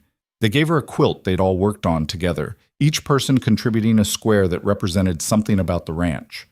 Warren's star-shaped badge was embroidered in the center square. She cried when she saw it. Let herself cry in front of everyone because these people understood loss in ways that made explanation unnecessary.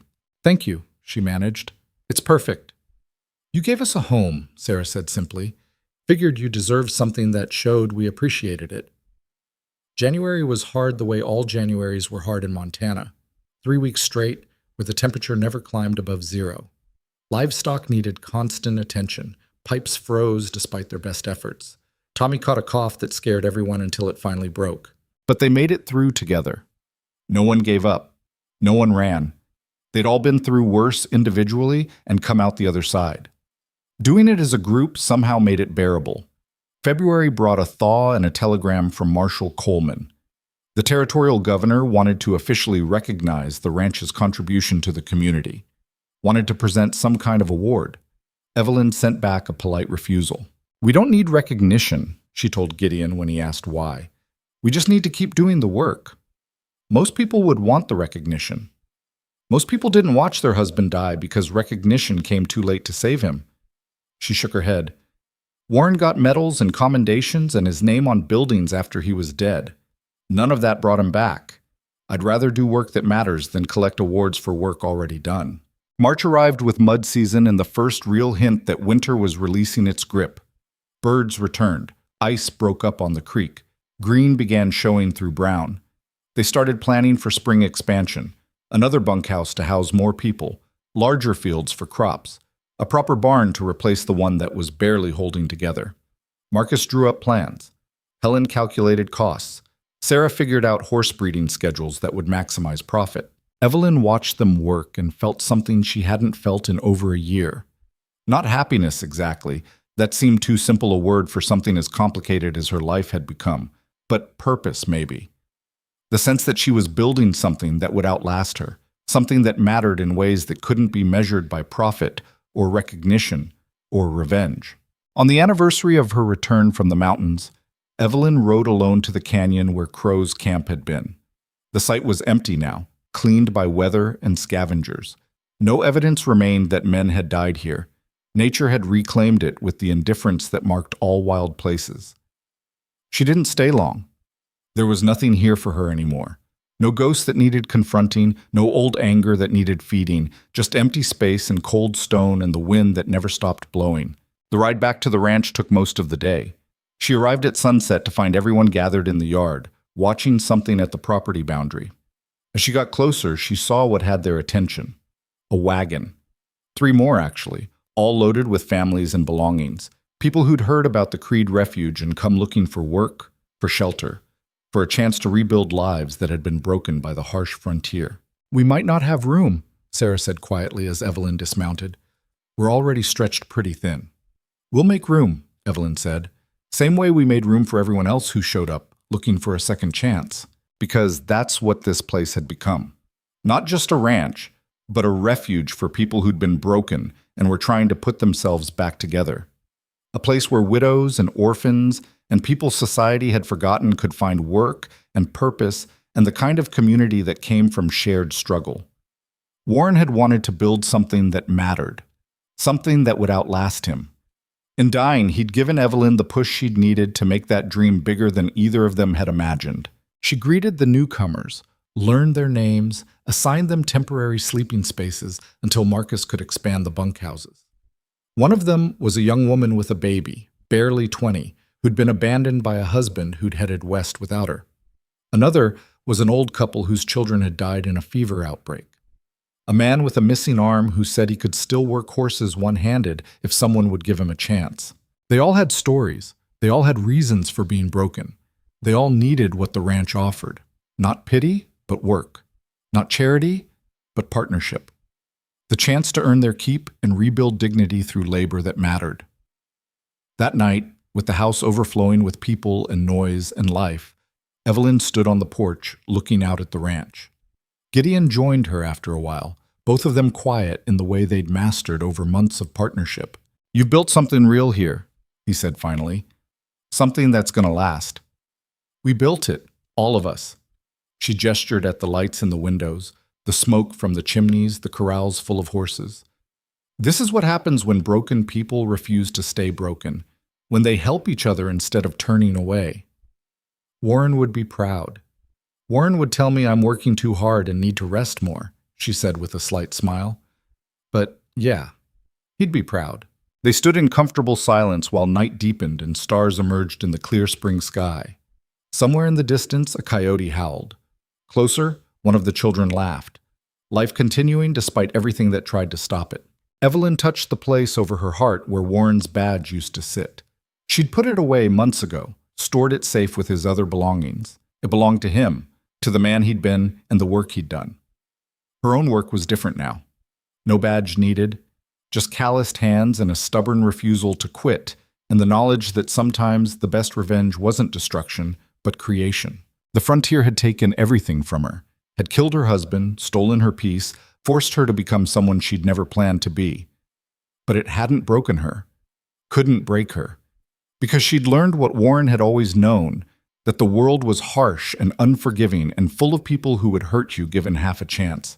But it was also full of people trying to survive and build and create meaning out of chaos. The trick was figuring out which group you belonged to and committing to it fully.